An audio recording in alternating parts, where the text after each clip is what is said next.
Making Star Wars Show. Making Star Wars Show. Making Star Wars Show. Making Star Wars Show.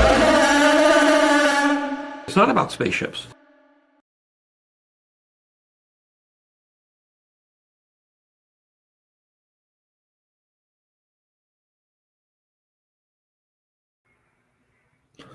Hello.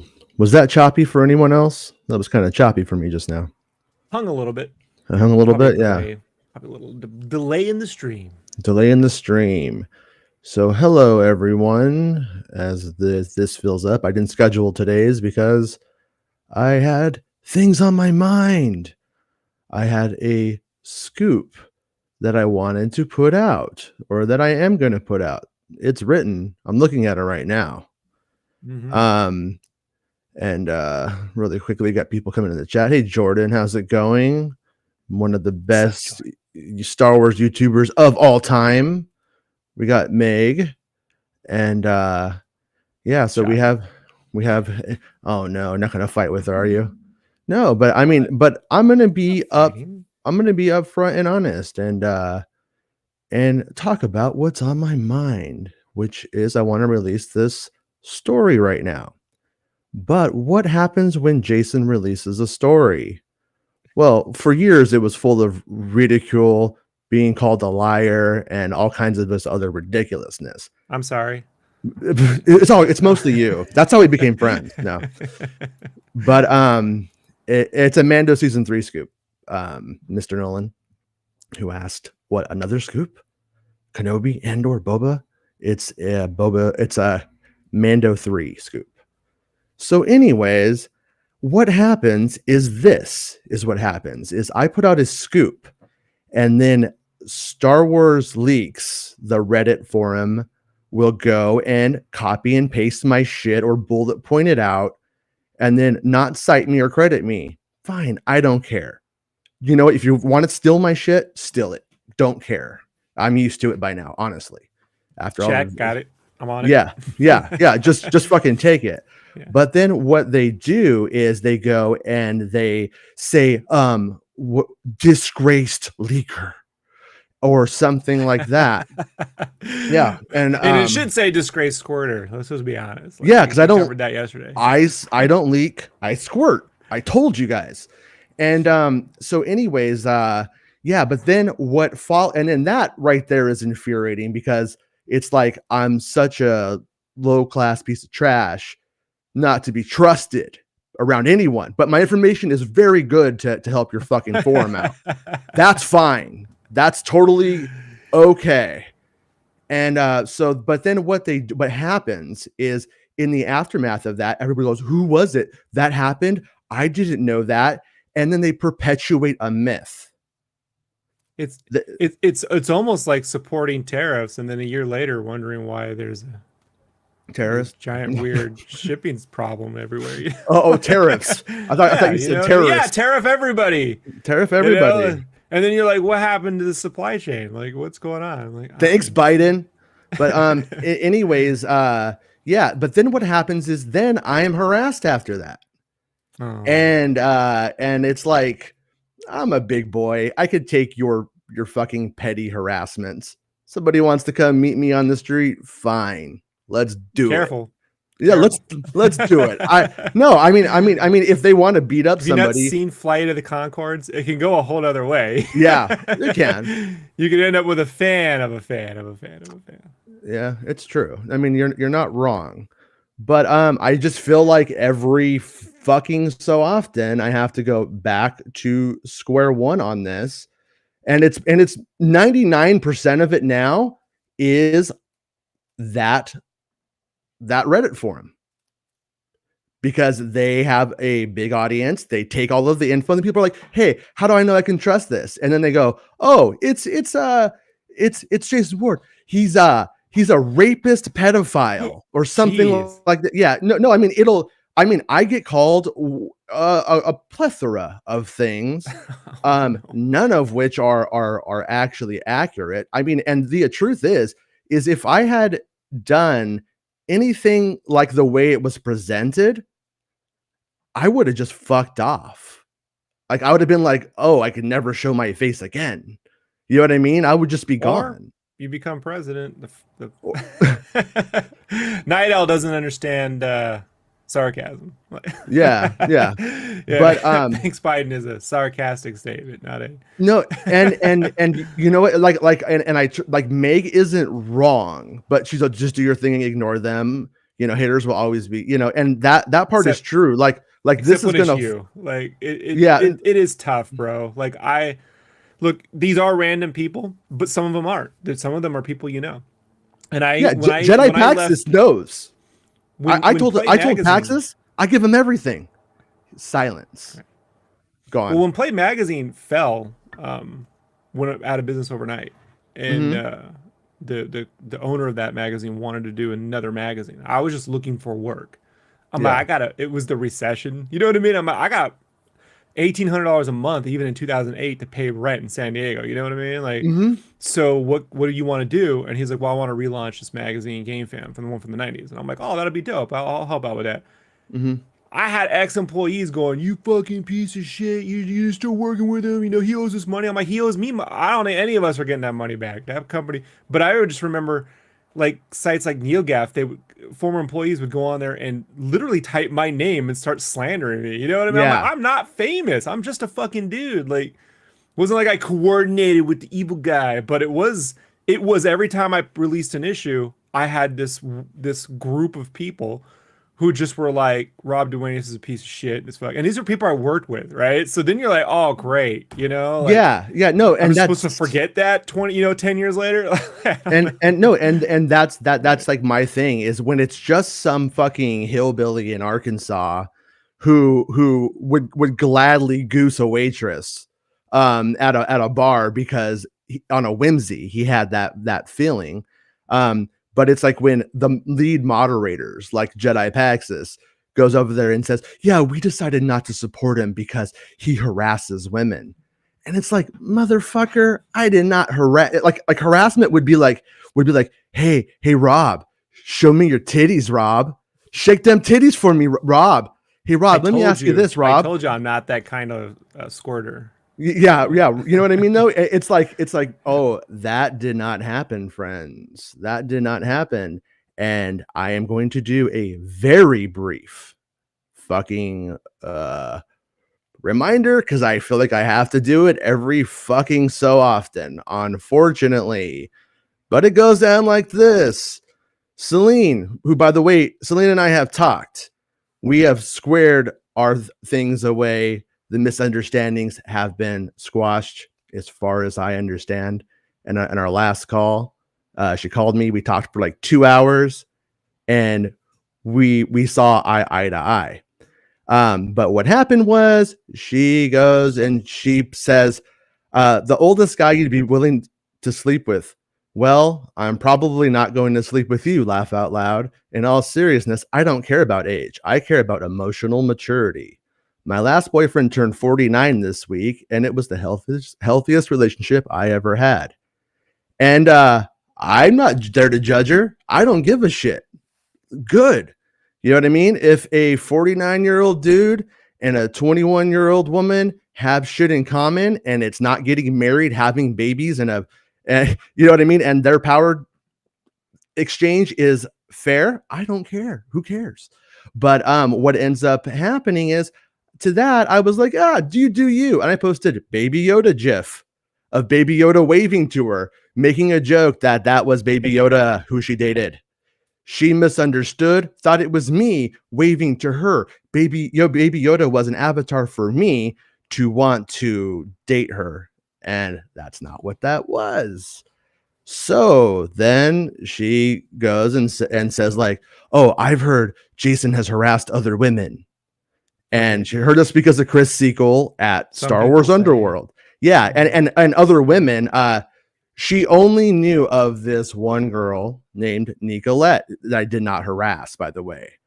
And Nico, when this broke out, wrote I thought it was nice. And she later on made it sound like I tried to make her edit it and change it. I tried to make her cut some shit out because it was not necessary. And it was mostly just her boasting about her own shit, honestly. And but Nicolette says, this is my side of the Celine story about Jason Ward. I'm the other girl. This is all shit she wrote. I did not change any of this, by the way. This is what she sent me. I'm the other girl she's referring to, and she posted this. She was talking to Jason Ward. I was good friends with Chris Siegel since I was 16 and so on. Never questioned our friendship until this happened. I had met Jason at Galaxy's Edge through Chris last summer. I ran into Chris. He was with her. When we were all hanging out, he asked for all my socials when Chris's roommate had asked him for a follow or something. In my perspective, I saw him as being polite. When Chris, roommate, and I were walking to Disneyland a separate time, Chris and roommate were talking about how Jason had broken up with his then girlfriend. And I made a joke that Jason would probably slide into my DMs soon. You slid into mine, actually. Well, that actually ended up happening. At first, Jason and I were flirtatious, and I sent screenshots to Chris that said, I told you so. I had no idea who Celine was until months later. Jason had sent me leaks from Tross, and in turn, to further play with power, I sent him lewd photos of my ass. Now, the wording of this right here makes it sound like I was going, show me that ass and I'll show you the Star Wars. No. Her and I were talking about Star Wars, and I was like, here's some shit I'm putting out. And just like I've done with many of you. And it makes me kind of angry because the same thing I did with Star Wars Newsnet.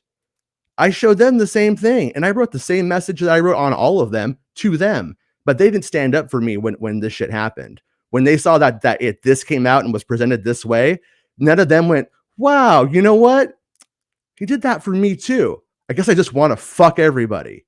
But anyways, I sent him a lewd photo of my ass in underwear, not nudes. So that's where Celine twists the story a bit. I think a couple of them were more than that. Jason never asked for this photo, and in my eyes, it was me testing the waters on what I could get out of Jason. So right here, she's admitting to fucking using me. Great, right? So, but me, I'm the harasser. So I sent the leaks to Chris in good faith, and he'd keep them to himself.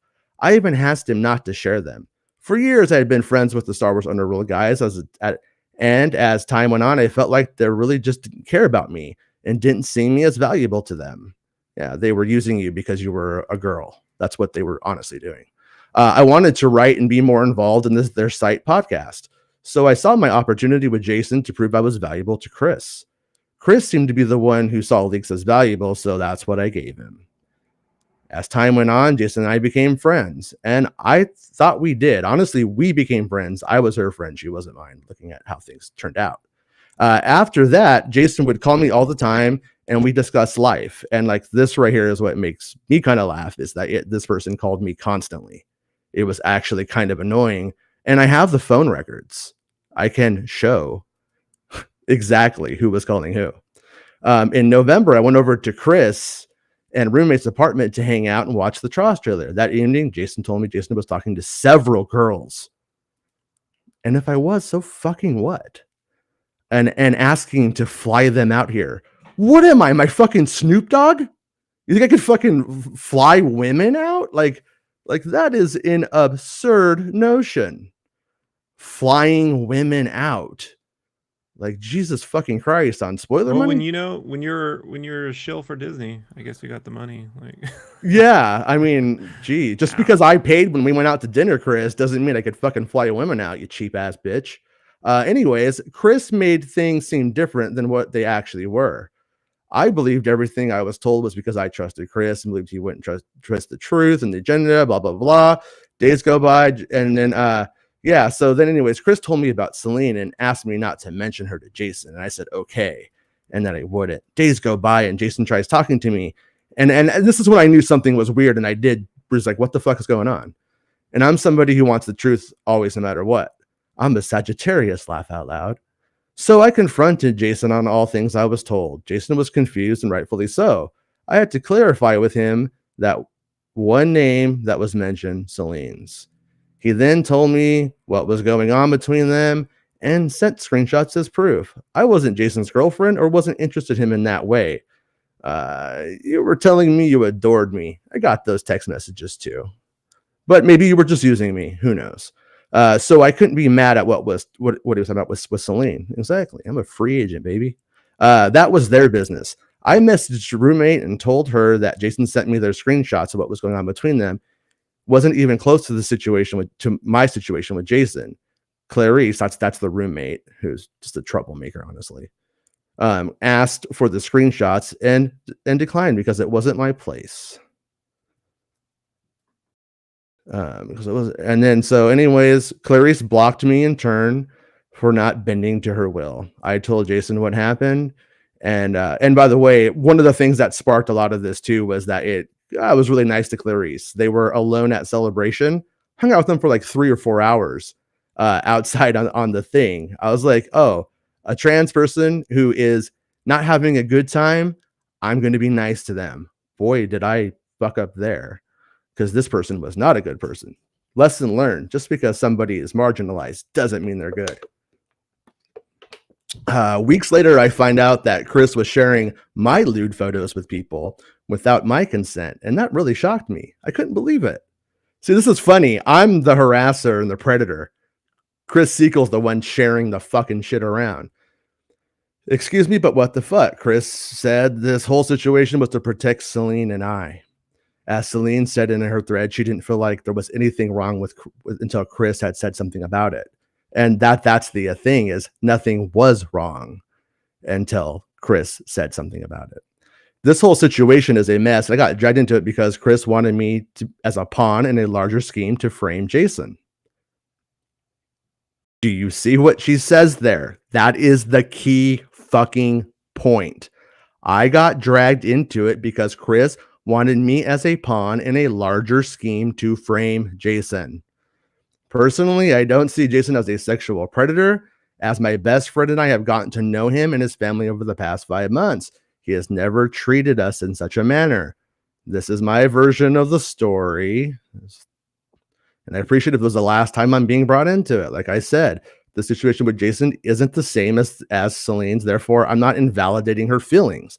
I feel we were both ping pong balls in a very intense ping pong match. So, and then she goes on to clarify the thing. And I was actually on the phone with her when that happened. That was the irony of all of that. So, yeah. So, and then you have them do that. You have Celine, who came into my DMs drinking, and who I thought was older because she was married. And then turns out she wasn't 21 yet, but she was 20. She turned 21 a couple of days later or something like that. And there we go. So now whenever I post a story to bring information to the Star Wars community, to have fun, I get abused for it. And the funny part of it, away, Jason, like I get it, you know, and I understand the frustration. I think the thing to contextualize out of all this is, at the time, there was a bad faith actor movement on the internet against people like James Gunn and a guy I don't care for, Andy, what's his face? I don't really like him, you know? Oh, Andy Signor? Yeah, I'm not a fan of him, right? Yeah. But that situation turned out to sort of be bullshit, you know, yeah, like in the long run.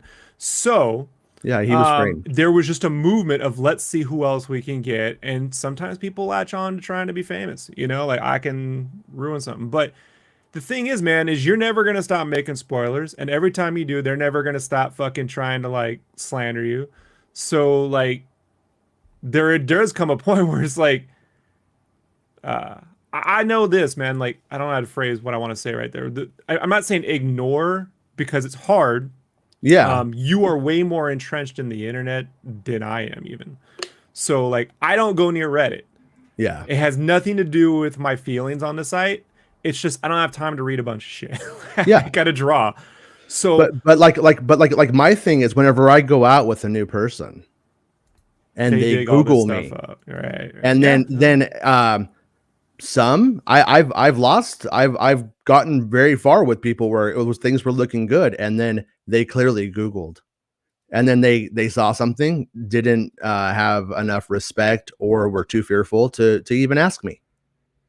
And then like what happens when I if I want to get a different job and then this comes up, Like, Yeah. and but it's for, what drives me crazy is it's for nothing. I don't fight it daily. I don't I have, know yeah, you I don't don't. have the strength to. But I know most people would, like, you gotta understand, folks, like, a lot of, if it were you, if it were any, not you, Jason, but you yeah. out there, right? Like most people say, oh, let things go or this and that, but most people really, normal, healthy individuals don't deal well with this because this is not a healthy, normal individual moment. If Yeah. one person at work is like at a real job is somewhat slanderous to you, that's an HR movement. Imagine if everyone was posting shit. I mean, like, this is why I have a tremendous amount of like empathy for what kids have to go through at school, because even though the bullying we got was maybe one dude or two dudes who kicked the shit out of us, imagine if a whole school is on the internet, like, you're putting up posters everywhere about how fucking crazy you are or dumb you are or ugly you are or whatever. Mm-hmm. And who knows, like, I gotta imagine this stuff is also being emulated at schools, where they pretend there's some weird controversy that there isn't. Well, So, that's like the whole thing is, if you go someplace and you shit your pants, you just don't go there anymore. But what do I do? Do I not go to the internet anymore? Do I not do the things that I love because of the, you know what I mean? And it's like, so like the thing about it is I was quiet for like a year, and being quiet for a year, all it did was help people who wish they were me white knight against me. right. That's all that it actually did. And then my so-called friends, a lot of my so-called friends, like I said, they were just more wanted to sell their t-shirts, their rip-off Star Wars merchandise t-shirts. And whoa, I can't let that t-shirt cash get in the way of this one thing. And so it's like, so I've lost friends, I've lost relationships, I lost the girl that is mentioned in this thing here. You know what I mean? And then on top of it, whenever I do well for the Star Wars spoiler community, I get punched in the face for it. Like, I have to be kind of a fucking idiot for even wanting to like still do it. But I am stubborn and I'm never going to go away. And so you know what I mean? It's like but it does, if they are going to call me anything, call me what I am.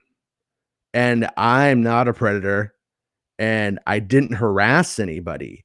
Like harassment would require me going after people, I know. like me, like somebody shooting me down and me continuing, and that never happened. You know what I mean? And so the only thing I can hope is that eventually people start to set the record straight.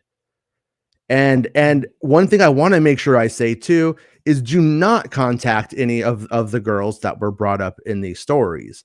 Don't say anything to them. Leave them alone. They all regret every aspect of it.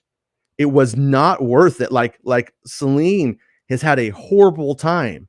Her OnlyFans project and stuff like that gets harassed by people who go in and they like pretend to be me. And just weird shit like that. Don't fucking do that stuff. Leave her alone. Don't talk to any of them. They have said what they need to say. And like I said, her and I talked for like 2 hours. And I was like, and we went through everything, like moment by moment. And like one of the things, like I wrote an apology to her on the site, and my apology on the site was, you know what? I shouldn't have talked to anybody about my personal life, about real stuff. I shouldn't have got personal with you. And like, I should have treated you as a customer. And I never wanted to be that. I never wanted to like do that. I never saw people that way. I never saw It's you a guys. lesson I as my myself have customer. had to learn. I mean, there was a time 10 years ago when DeviantArt was bigger. I'd get people going, oh, it'd be great if we could hang out. I'm like, we're hanging out right here on the internet. You know what I mean? Yeah. Come over to the YouTube channel, because it was just like, there's no way in God's green earth I'm going to put anyone, forget myself, in a position. These girls, these women, whatever, are People. anytime one of these guys tries to weaponize this information, drag their lives back into the internet inadvertently. Whether that's what you're trying to say. Like, some people could say, well, Jason's bringing them up. No. When these guys try to weaponize something they're not even a part of, because they feel they got one over on somebody, then they're dragging someone who's not a celebrity, just a normal fucking person, even if as if attacking celebrities in this way is okay too, right?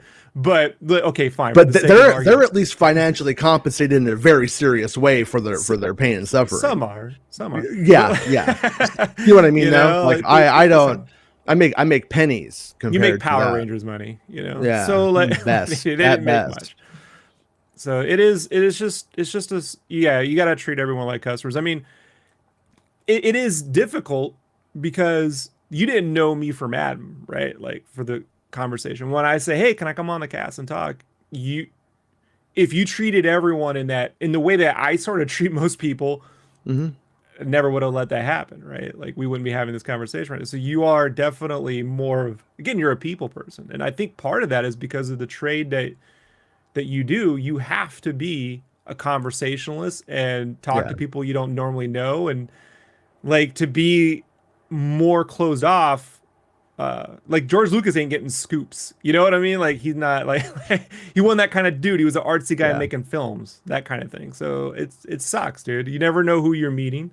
You don't know what their ultimate intentions are, you know, and shit's real. So some people can go, I didn't want this today. Well, neither did Jason when he fucking posted his spoilers, right? Like, right. He was just trying to like have a good time, and then this shit gets thrown in your face. So we're all part of that family. Yeah. So right now I am going over to MakingStarWars.net's interface, and I'm going to hit publish on my scoop. And so here we go. Publish. Hopefully the site doesn't crash. And you spoilers, never know. Jesse's farts smell like mint. I don't know why. I don't it's his mutant power. It doesn't help save the world, but it also, you know, it smells nice.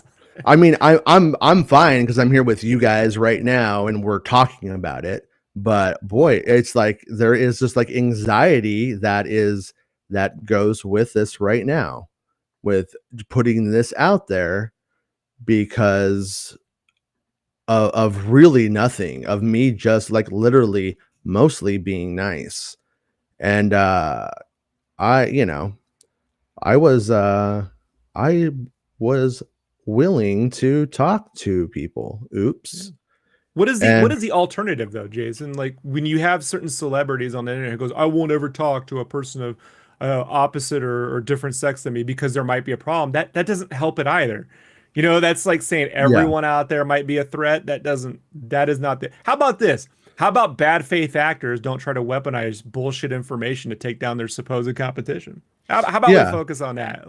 Right. No. And that's the whole thing is like they, and then a 15-year-old was like, oh my God, he DM'd me. And I didn't DM. She started DMing me, apologizing, and then I ended up showing her a picture that was out in the wild that I was about to release, and it was that one of Ray and Kylo with the sabers, you know, Ray and Ben together, because she was a big Raylo, and I was like, you know what, it's already out. It wasn't like do this for me or you know what I mean, or we flirted or something like that.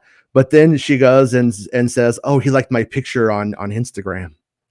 I have no idea who she is. I just, you know what I mean? No, but this is all of it. That's everything. And they make it sound like, you know, isn't Chris your buddy? What went wrong? No, Chris is not my buddy. Chris, I don't know what's going on in his brain. The easiest thing I could come to is that both of these women, Nicolette and Celine, were his friends. Maybe he liked them. And then I come in and I'm talking to them and he gets jealous. Sexually, competitively, I don't know. I don't know what it could be. I could only assume and theorize. But what happened was one night well before that, Celine had a party. She was drinking. She DM'd me. We started talking, started joking around. She's like, have a drink. I had a drink. Something like that. Okay. And then and I have all of these chats. These are all, I would rather not put them out, but I have them all. And we were talking. And then about 2 a.m, I get a call from Chris Sequel going, Jason, stop encouraging her to drink. Like, he made it sound like I wouldn't bother the fucking alcohol. She's like in Canada. And I'm like, what am I gonna do? Go make, you know what I mean? And then she did send me a couple of pictures of her in a Ray costume, and the shirt is opened. You can't see anything. It's still a rated R picture at best. PG-13 probably, to be honest with you. But I didn't push for more. It was clearly like, that was like, if I was going to do that's where you push. Like, I know when to push and when not to. That's when you push. I didn't. I started talking about the girl that I had just broken up with, because I wanted to pull it away from there for those various reasons.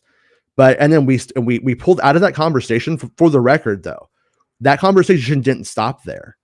We continued talking for hours after that. And it was just like about music and shit that we were into, and just like stuff like hobbies and stuff, and mostly music. And then he calls me like at the end of that. I'm just like, what the fuck is going on? And then so I checked in with her. I was like, hey, I was like, everything is fine, right? Like, wasn't anything that. Then she was like, no, everything's cool. Why would you? She's all, I'm okay. And then I said we should probably delete our chats. And she's like, and then that's where Chris made it sound like I did something ultra wrong. But the reason that I said that was that people try to hack me. I haven't been hacked since I've been really leaking. Like, I have like got my shit very locked down and tight. But early on, there was lots of, I would get notifications constantly of people trying to hack my shit to get my content. And so I suggested that, and they made it sound like I was like trying to cover up the truth. Thankfully, though, what ended up happening was I did delete the chat, but thankfully it was all on my iPad, and I was able to record it. After all that stuff happened, I was able to like save it. So anyways, yeah. Oh wait, it's all must be another buddy called Chris. I have a lot of buddies named Chris, actually, but Chris Sequel at Star Wars Underworld is not my buddy. Let's put it that way. So anyways, let's get on to the fun stuff, okay? But I just wanted to tell the people of Star Wars Leaks who will watch this video and read the article, it sucks what you're doing, and it's not fair. And just because I'm not a person to you, it sucks that you do that, and I hope you quit. You know what I mean? You could say, oh, Jason Ward will go out with 25-year-old women. I totally will. I'll never stop. Anyways, I'm joking. And just to be clear, nerds. Anyways, stay out of people's private lives, man. Yeah. You know, like, no, it's true. And frankly, you know, I learned a powerful lesson that day.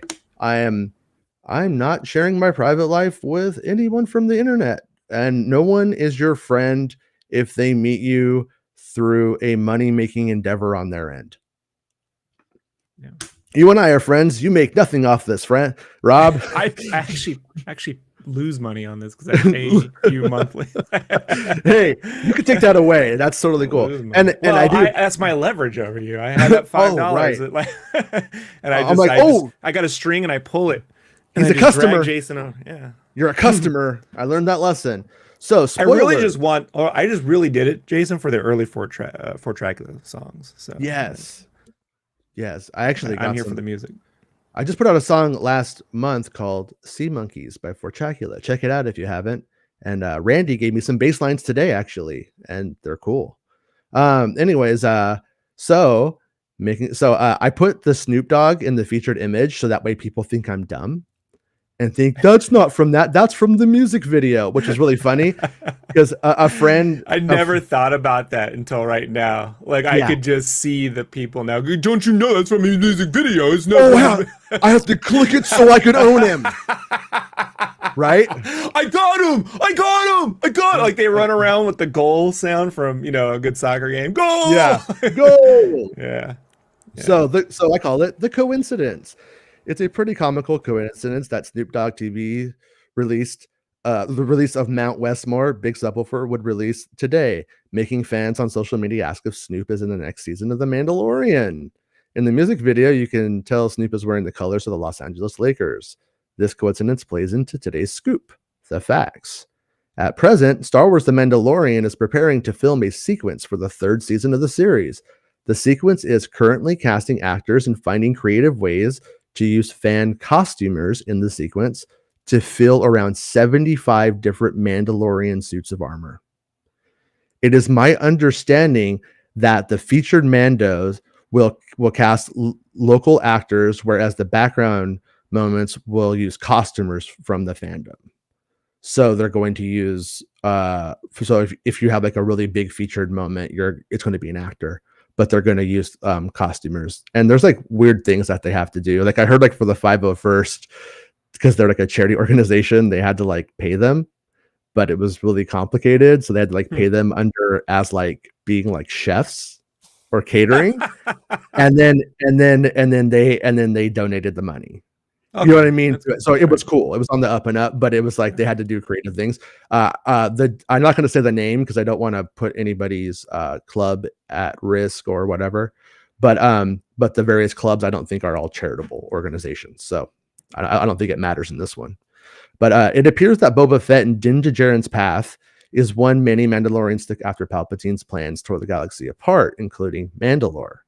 An interesting tidbit is that these 75 Mandos are going to do some armor swapping of pieces to create even more variants to be seen on screen. So you could swap them and share them with your friends. Loki confirmed. Depending on what they need, that can lead to a whole lot of combinations for these dingy yet colorful sequences. And I have seen lots of various things and various mediums on this, but for the record. And don't worry, it's not what I call it like a rainbow at one point. It's not like bright. It's very in universe. You know what I mean? It's lived in to hell. So a few of the samples I saw in various forums really have a Boba Fett vibe. That's what I was getting at. In their armor, their armor is patchwork with different colors and pieces. And if you're a collector or a fan of Mandos, you're going to dig it. The rumors. So while details are still sparse, it sounds like disparate individual Mandalorians from around the galaxy will answer a call Din Djarin sends out for help. Din Djarin's legend is growing throughout the galaxy as rumors of a true Mandalore, and I mean like the leader of Mandalore, returning is heard throughout the galaxy. When Din makes the call, it is answered by more Mandalorians than you could have imagined. And so I don't really know how many there's going to be in the end, but some of those concept pieces, boy, do they look plentiful. But you never know what the concept is evoking and what we're going to see. And but I've seen a lot, for the record. I am also pretty sure I saw a few pieces of red armor from Maul's Mandos in the Clone Wars. You remember those? JJ confirmed, red arm. No, but some of the armor pieces are in there. I don't know if that's like Easter egg stuff or if it might mean more though. This makes me think this is a unifying moment for Mandalore where the past is left behind and they move forward and probably kick a lot of ass. There will also be some clan symbols I recognize and some I never saw before. Yeah, so when you think of like his little what's his thing, this mud foot, whatever the hell that thing's called, that mud something. I call it a dinosaur. My day we called it a dinosaur. I'm sure there's a lot of missing context here. It can't be that easy because I want you to know there's a lot to get to that point. Whenever I simplify the facts into a story about here's like what this means, people go, oh, so he just gets on the phone and calls all the Mandalorians in the whole galaxy, and then they all show up. And it's like, I'm not saying that. But I am saying that there is a call that happens, and Mudhorn. Thank you, Star Wars. Santa knows his stuff. I get frazzled when I'm live. But conch. Yeah. Which but there were some that looked really cool. Can't talk about those, by the way. And so don't ask because I can't tell you. But it looks pretty. At the end of the 3rd season, it goes Mandalorian, and then they an ass right at the end, right? Like yeah, Mandalorians. What? Right. Yeah. Yeah, I'm gonna go over to this other old story for our next story um in a minute. But basically, yeah. So yeah, Allison's like, is it a collect call? Knowing a guy named Din DeJaren, it's probably collect, you know. Do you think But when they get that many like Mando suits together that that guys like Favreau and them, it's got to feel like your dream of having all like a bunch of stormtrooper figures, right? Like when you were a kid, like I got all this stuff together. yeah, Like I yeah, wonder what that's yeah, like. yeah. I mean, it's like when you what they're doing. I mean, like they're. I think some of the designs are so rad that they could spawn their own new series in some way. Comic books at minimum, a few of them, a few of them, I think may actually look kind of cooler than what we've seen. Because I mean, like I feel like Djarin is a up designed Jango Fett, the silver, I mean, kind of like kind of concept. Far better materials, not in the Star Wars universe, but in real life. Like the materials on Django's, it's one of my biggest complaints of the prequels is for whatever reason the materials that were used in the movie just seem plasticky. I don't know if it's the lighting, the lack of strong DP because they needed like a whitewash in the blue screen or something, but they just come off. Everything comes off as very plasticky or surfacey. Like I don't. Yeah, the most of like Padme stuff and everything like that stuff was all like vintage sex worker materials and shit like that. Like they got stuff from everywhere, like in San Francisco and Yeah, things like no. that. Like a lot of that, most of that stuff was like real stuff that was sort of cannibalized. I have a book. I have a black book with all the shops. Heidi Fleiss told him where to What? go. But yeah, it the Django thing was like, yeah, how do we make Boba Fett not look like dumpy? These guys are all pretty dumpy, I'd say. Not all of them, but a few of them are very, very dumpy. And I cannot confirm this, but I'm gonna say almost sure. Just I want to be like real with everybody. I don't want to I didn't put it in the article because I didn't want to push it too hard. But I think Boba Fett is part of this. I think Boba Fett answers this call. And today, if you watch Star Wars Meg's show, you would have seen some stuff about the comic book where Boba has his own saying, and it's not "this is the way." It's there's a way. I think like his No, thing is kind of, hold on. His new saying is, "This is the way." Fire spray. And that's this is the Boba Fett. way. Fire spray. Slavery bad, bad, bad. This is Yeah. the way. Fire spray. Slavery bad, bad, bad. See, that's his new thing. He's all, I'm not willing to die for the sins of the father, Django. Anyways, He'll hold his head up. See, Dad, I don't like slavery. See, he doesn't like it. he doesn't like it. He hates it. He kept his head. Yeah. Put it in carbonite. Just carry it around. Oh man, I don't want to know what Dengar would do with that. I don't trust that guy. Dengar is like, it gets lonely on Dengar. Dengar's like, I thought we had a moment and he would be okay with it if he was alive. He told me, totally would. If you could talk to him right now. I like to imagine Dengar talks like Ask a Ninja. He's voiced by Simon. He's voiced by Simon Pegg in the Clone Wars. Oh, okay. And there's like a moment where Boba's like with the girl and he's like, Boba's got a girlfriend or something like that. It's kind of like one of those kind of voices. But but so I can't confirm, like that Boba Fett is part of it, but I am fairly certain that it plays into it. And so I'm curious as to what this actually means for the greater Star Wars story, because in a large way, what we end up seeing happening is the Mandalorians and the Jedi have like 1,000-year-old, issues, right? There's all kinds of problems. I mean, even the Darksaber was taken from ancient Jedi. Like that's how far back that shit goes.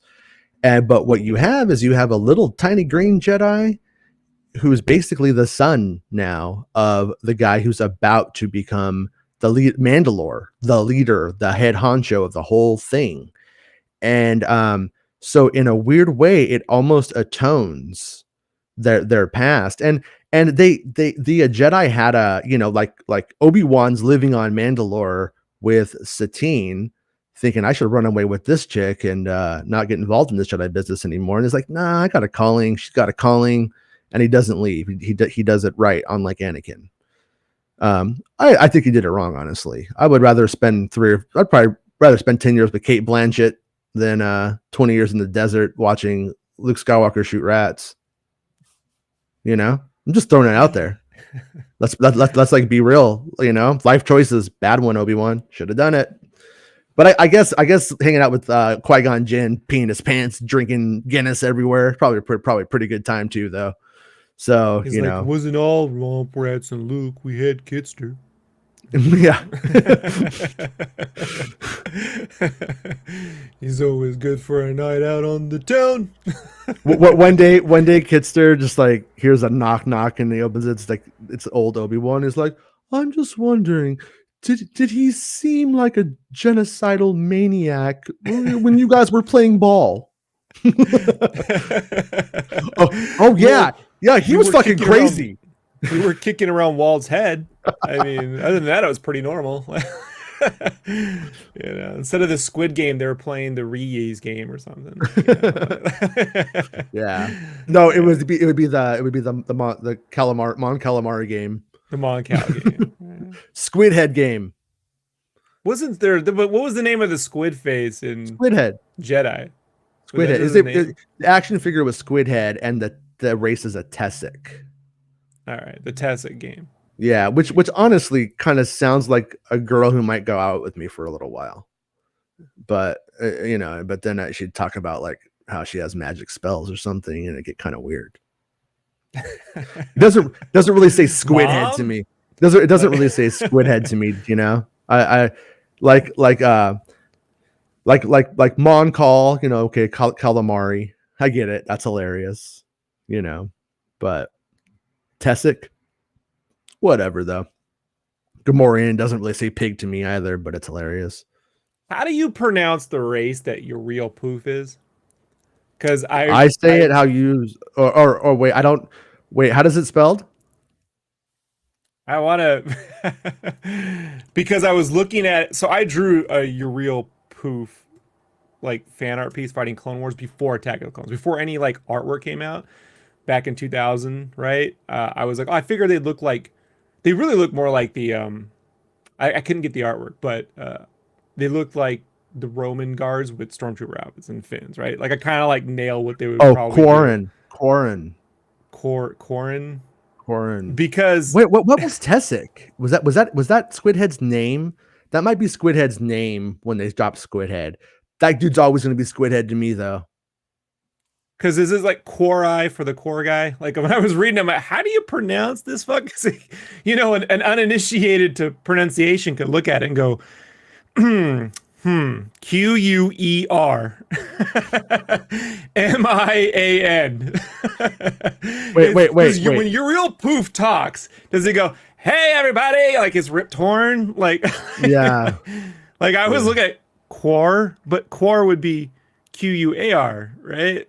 That's what I was looking at last night. Like, it seems dodgy. I don't want to say the wrong thing and get in trouble. So I did like in the last season of Mando though when they're all wearing like knit sweaters and shit. Like I want Dave Filoni to make The Perfect Storm with like a couple of those guys. Remember that movie, Perfect Storm? Yeah, when they're on the boat. Yeah, they should remake that with a bunch of Star Wars guys. And you're like, why are they remaking Perfect Storm?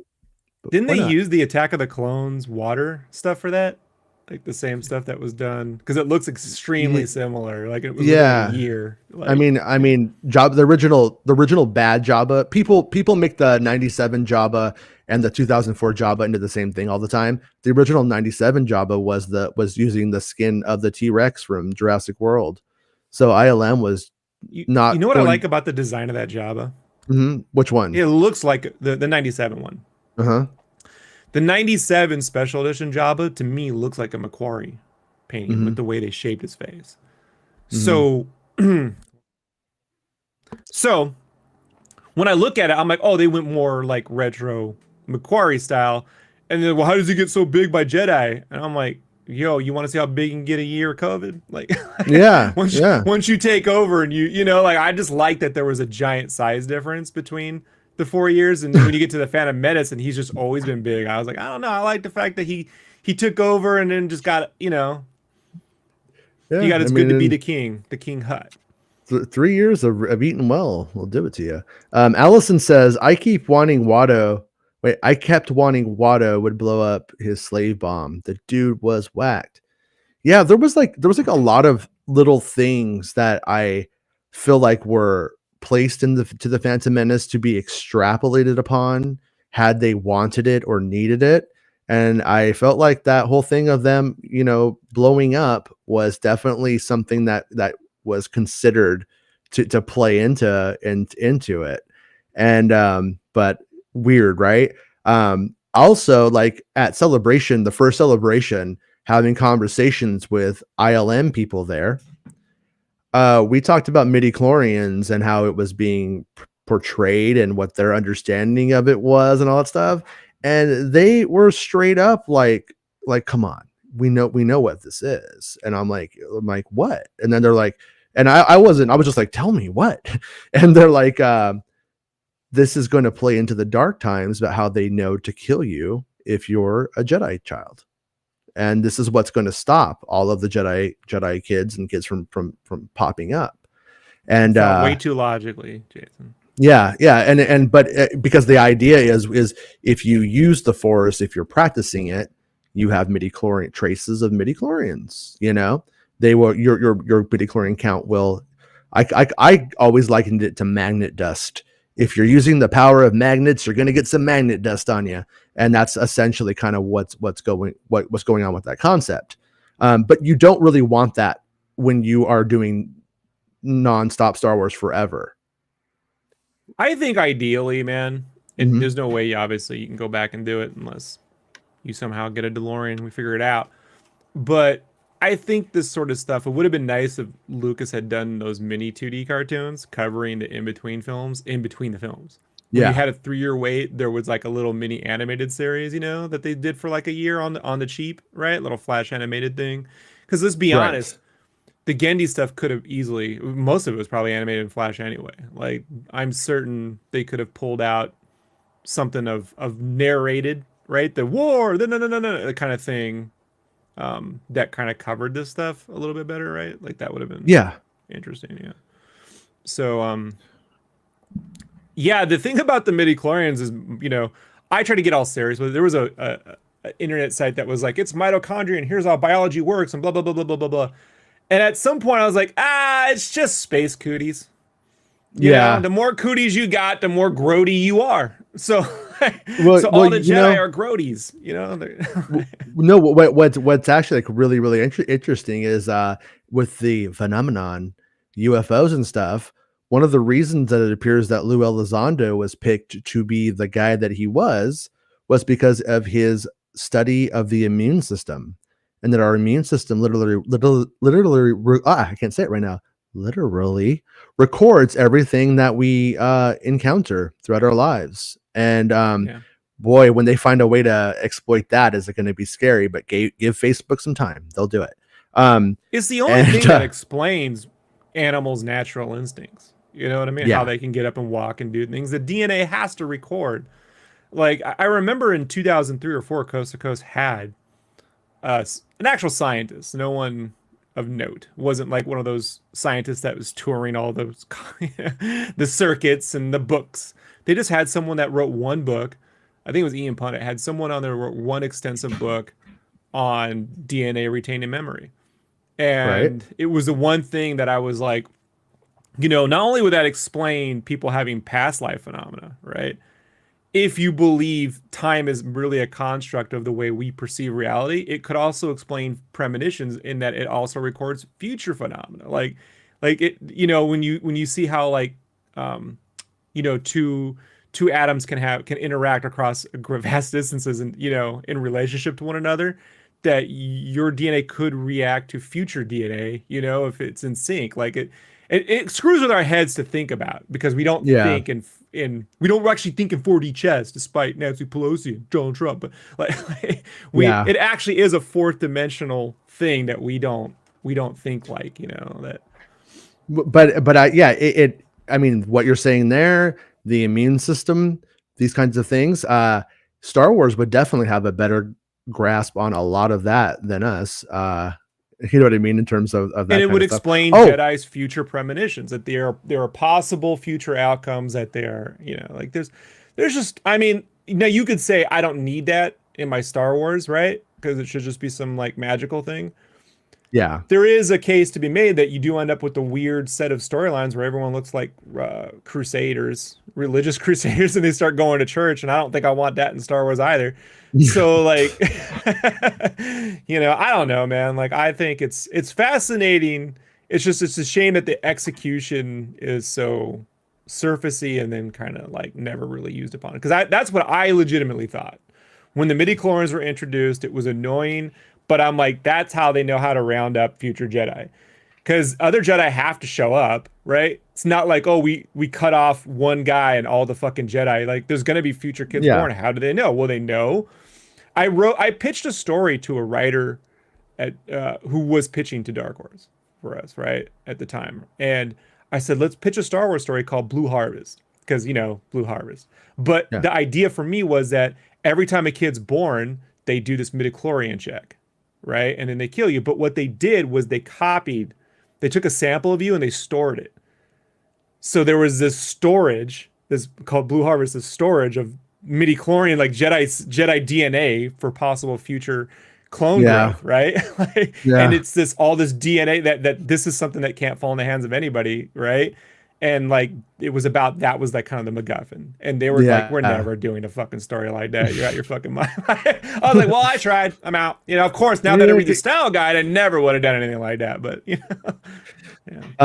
before I forget, so remember yesterday when we were hooked up with that very, very cool style guide? The from one James? I just talked about. That's what I said. Had I read that before, I never would have bothered. So I made fun of people with fedoras, and then the very man who That's great. is here rocking. But look, see, it's different.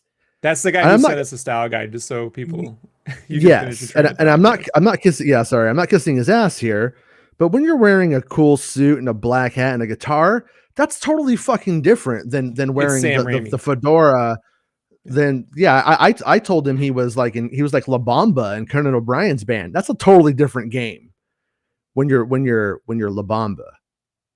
But when you are at the comic book shop with the fedora on and your shirt hanging over your belly like your Dexter Jetster, and there's some stains on it, it's a totally different thing.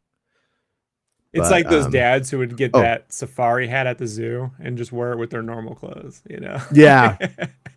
You're like, nice safari hat, but we're at fucking Target. Like, yeah, I mean, I would love for nothing more than to be able to get an Indiana Jones fedora, put it on, and become Harrison Ford, and it to be that easy.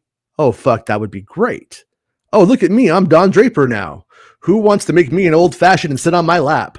You know what I mean? But in reality, that doesn't work for people.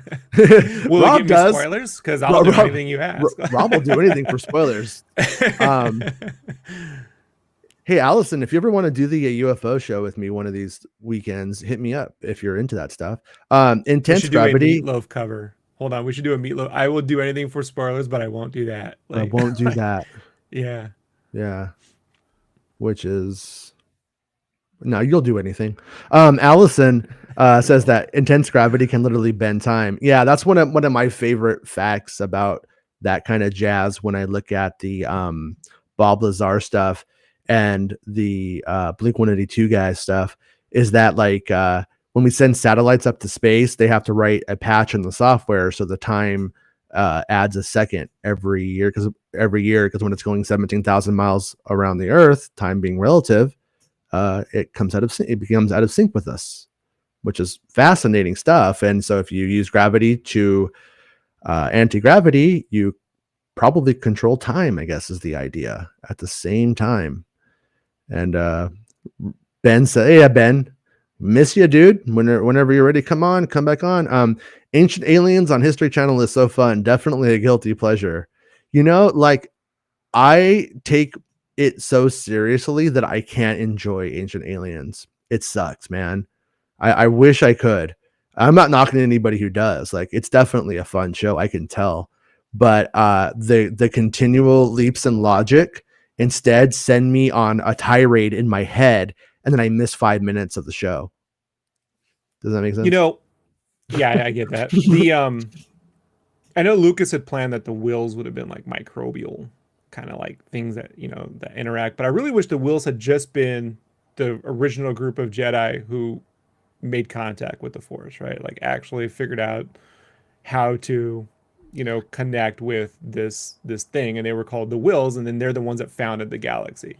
Well, right? So when we say the wills of the Force was like their cult, right? Their little Force cult, but it eventually became the will of the Force, right? Like it was just a slogan that turned one thing into another over time.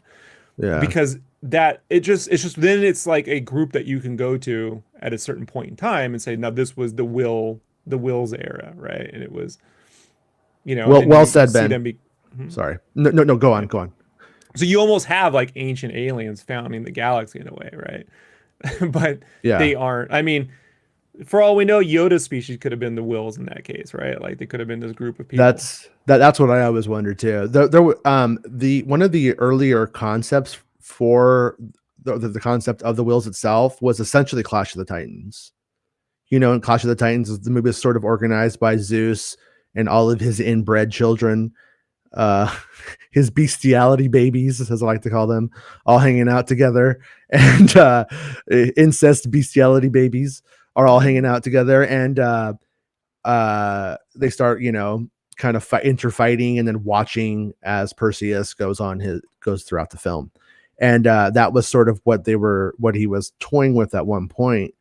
And I do wonder, though, when it comes to the micro world, as he called it at one point, I still don't know if it confirms that they were micro, because they may have just been like the people in Mortis using midi-chlorians at the micro level. You know what I mean, though, to like enact their will and to push things in this way, and it was going to get more metaphysical and weirder in that sense. But also, once again, everything that we've heard about Lucas in the sequel trilogy, I feel like there's two different narratives going on right now. There's the one he told James Cameron, and then there's the one that is showing up like in that large archives book that you have. And those things don't necessarily totally line up, which might say something about how fleshed out Lucas's ideas and maybe how wild and still kind of blue sky they were thematically. Yeah, the blue sky. To be fair,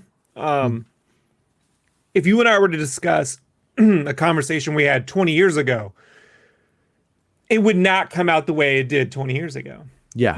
Like it's impossible. Like I remember I went through this last night. 1 second.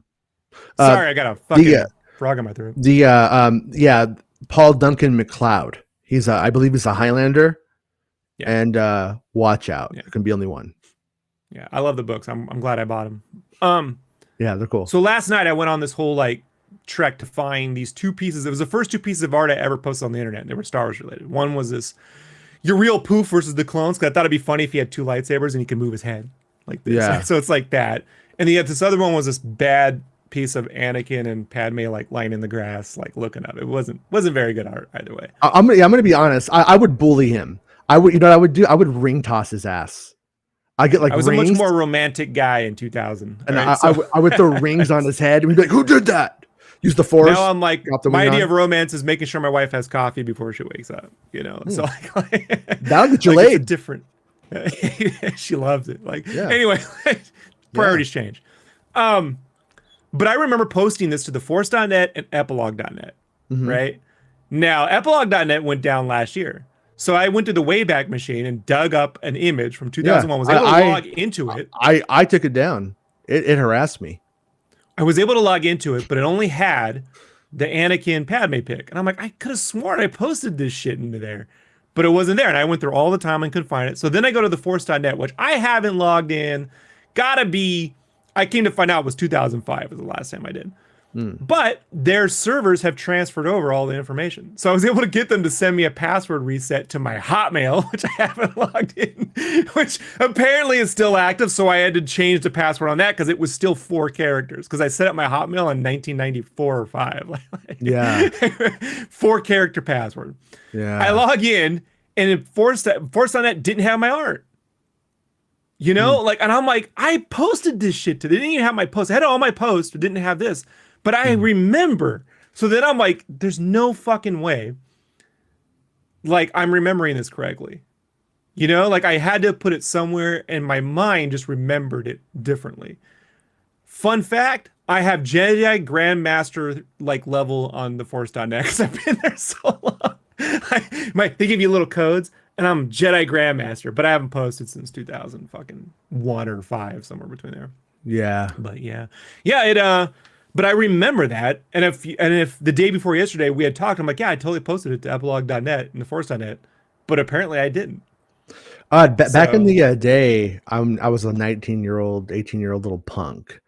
And this guy was trying to say I didn't have the Phantom Menace toys early, which I did. And his name was Cisco Bass. Or something like that. Mm-hmm. It might have been like Seox Boss or whatever, like that one character. I can't remember. It was something like that. And it was on Usenet. And I took the action figures and I made little signs that they held in their hands. And it was saying fuck his mom in different ways. Oh, no. It was Padme in her little purple outfit going, and then the next one was Rick Allé, fuck, and then it was and then it was Mace Windu, his mom, and stuff like that. Vindictive. Oh yeah, no, I was like, oh, you're gonna say I don't got something? I got something. I've hid that phrase in these figures. If you post this under the right circumstances, you get the right mirror and the right light, you will see a hidden message. Yeah. Yeah, but I remember that. Now, there's a good chance I did, and the archives and the Wayback Machine's just not recording it properly, because I only went to those 2 sites, but they're not there. So. Yeah. Well, and then, however the stuff was hosted might have been lost too, right? Yeah. Yeah. But the art is gone. What happened was I was backing all my art up to CDs, which I thought would have lasted forever, and they didn't last. One computer crash later, I went to put the CDs in. And they're like, no, CDs corrupted. I'm like, what? Yeah. But they worked. Yeah. And my friend goes, yeah, CDs cannot work. I'm like, they cannot work. What? So I was like, he's like, well, put on a hard drive, which were way expensive. Yeah. And then a hard drive crashed on me. I'm like, oh, they can crash. Well, then what are you supposed to do? This is before there was a cloud, right? He's like, well, I don't know, hope. So yeah. No, it sucks. I have thousands of dollars of studio time spent with stuff that if the CDs hadn't gone bad, I could have pulled that stuff on and put it out now or redone, you know what I mean? Mess with it. And it's just most of it's destroyed or a part of it got messed up for no reason at all, Yeah, it's the CDs. Yeah, if any of you guys have family photos and stuff like that backed up to CDs, probably don't even have a CD drive anymore. But if you do, have two online backup services I pay for because I don't trust either one will be up in a year. Right. So my wife goes, I'm like, she's, well, why are you doing that? I'm like, it's the best insurance I can get is to at least have 2 different ones because I had just one at one point. And they're like, we're going out of business, so go somewhere else. Yeah. What? Yeah. I mean, look, nothing's permanent. Anyways, I just thought it was funny that I clearly remember this, but it either didn't happen or I'm remembering it, or it was just on my computer and I was looking at those sites and my mind put them together, right? I never actually posted it. I just thought I did. Yeah. And that's the problem with memories is the minute you think you remember something, you probably don't, and Lucas could be one of those guys who totally remembers having these conversations, but never vocalized it, wrote it down, or actually planned on doing it. So it's hard. Yeah, whenever in terms of making art and stuff like that, whenever I have done some of my best work, I don't remember a thing about it. I remember sitting down to do it, and then I was in the moment, and I went through all of the work and did it all, and then it existed. Well, And that's something I talked to a Buddhist. We had a Buddhist temple in Mhm. San Diego, and I used to go there when I felt the closest thing to religion I can get to. And I was talking to a monk there about. He was telling me about meditation. Meditation is really just the act of focusing on your breathing, and so you don't think about anything. Just always, so you can meditate. He's like, you can meditate in a Ralph's. You can meditate anywhere if you just focus on your breathing. Just think about the breathing. But he goes, other than that, what else do you do? And I said, well, I draw.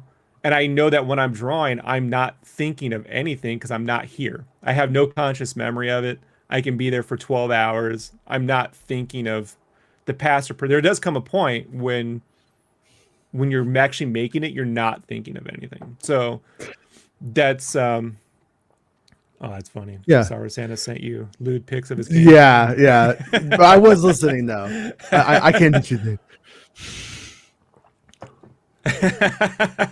You need a white stripe to complete the candy cane. So that's a dapper Santa. Hello, my lady. Come, my lady. Ho, ho, ho, crazy town. Ho, ho, ho. All right. I will also give it to Santa. He looks pretty dapper.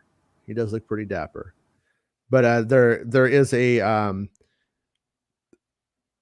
there's just such a difference between Harrison Ford and Porkins. Batman 89. Check it out. You'll see what I mean. The people are just going to focus on the weight. You're not thinking. Is it Eckhart? The attire. Eckhart? You should point. There's a difference between Alexander Knox and Dick Tracy. You know, like that'd probably be a better comparison. Yeah, one's just a schlubby dude. Yeah, but yeah. So. Yeah. I think what's really funny is Star Wars Santa is a Brooks Brothers guy. Like, so I kind of knew it, you know, but now it's confirmed. So confirmed. Oh yeah. Let's. I have a pretty cool thing from Willow to show today, and this was posted to Facebook. If you guys remember, that's why I had that story up a little bit ago. A guy named Gareth James captured the filming, and we have the video of that, and let me share it right now. I actually edited the video up to make it a little bit like more exciting for what it is, and tried to upload it directly to the service, but it was like, that's too big. We're not going to let you do it. Because it does that to me sometimes. All right, no audio. This, and then make sure when we put this on that you turn your mic on the bottom of your screen. Okay. At least, or you know what? No, actually, you know what? It won't matter. It won't matter on this one. But yeah. So if you guys remember, we had that exclusive look at the boat. Actually, I should probably show you guys the boat really quickly too, if you didn't see it. So share the screen and wait, no. Chrome tab. Come on, Jason. Get your shit together. All right, exclusive look at the Stagecoach. All right. To be fair, you were using Netscape when we first started this whole thing, so upgraded. Netscape. I use the original version of Internet Explorer, and I'll never change. So I got friends that still use Opera. So so we have these photos sent to us, and you can see right here, it's like we called it, like, I don't know, a stagecoach boat kind of thing. I have it up on the screen, right? I am showing it. Okay. Yeah, and it's like a stagecoach boat, right? And it's from Willow. They were testing this out about, I don't know, maybe 2 weeks ago now. I feel like it was a little while ago. It wasn't that long ago, but it was, you know. But so you could get a pretty good look at it right here. Okay. So now you know what I'm talking about. And then we have this video. And this is the video of the scene.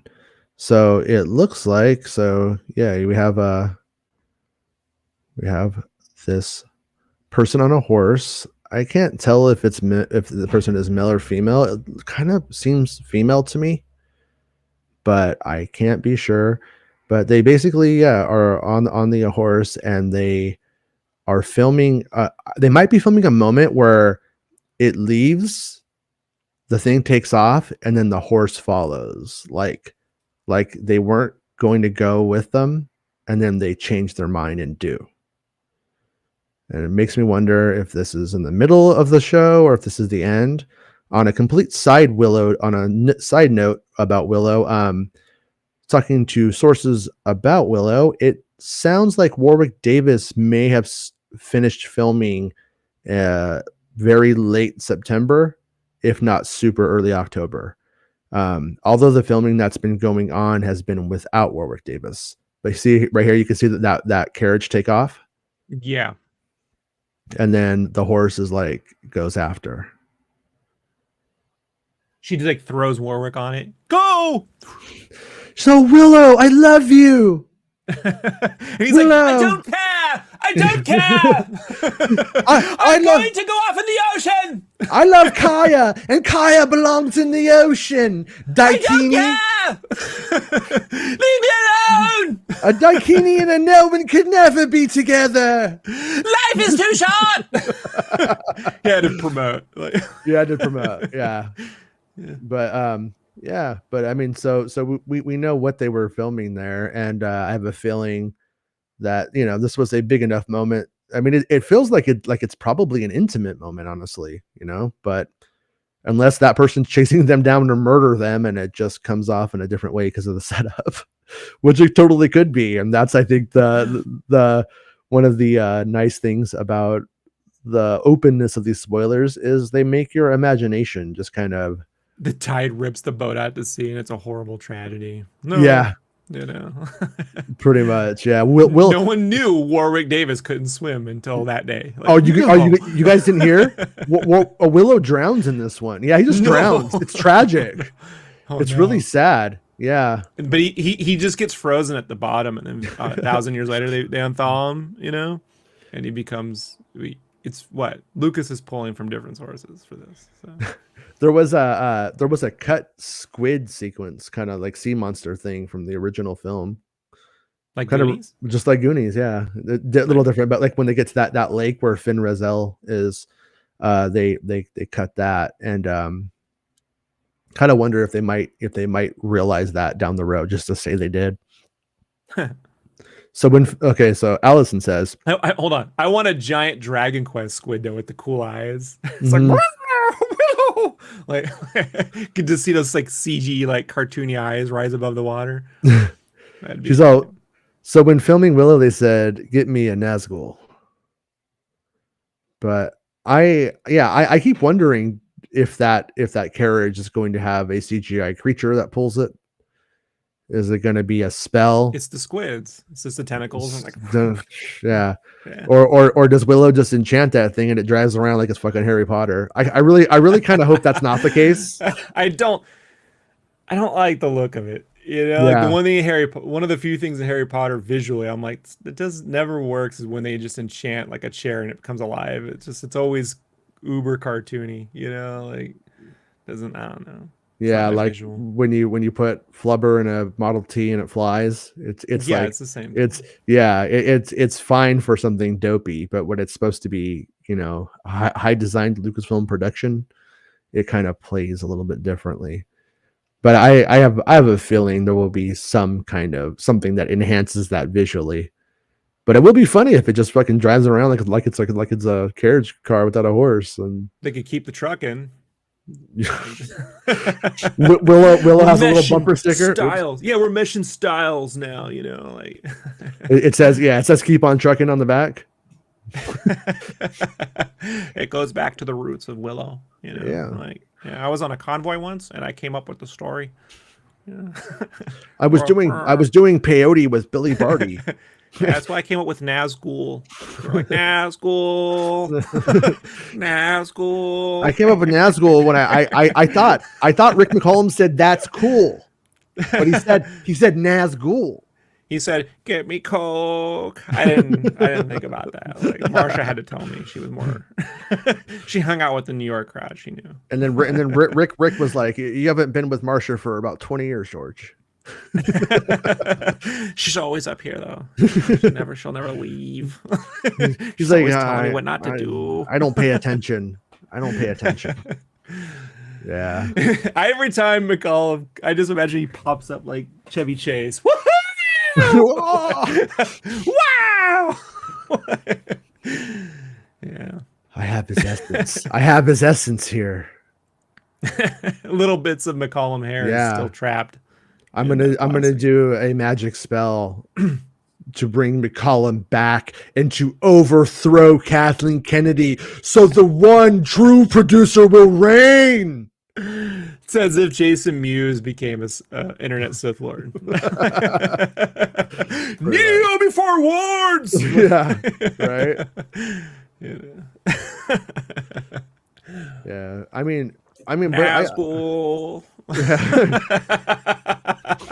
Sorry, I don't know why I find that funny. What do you call it?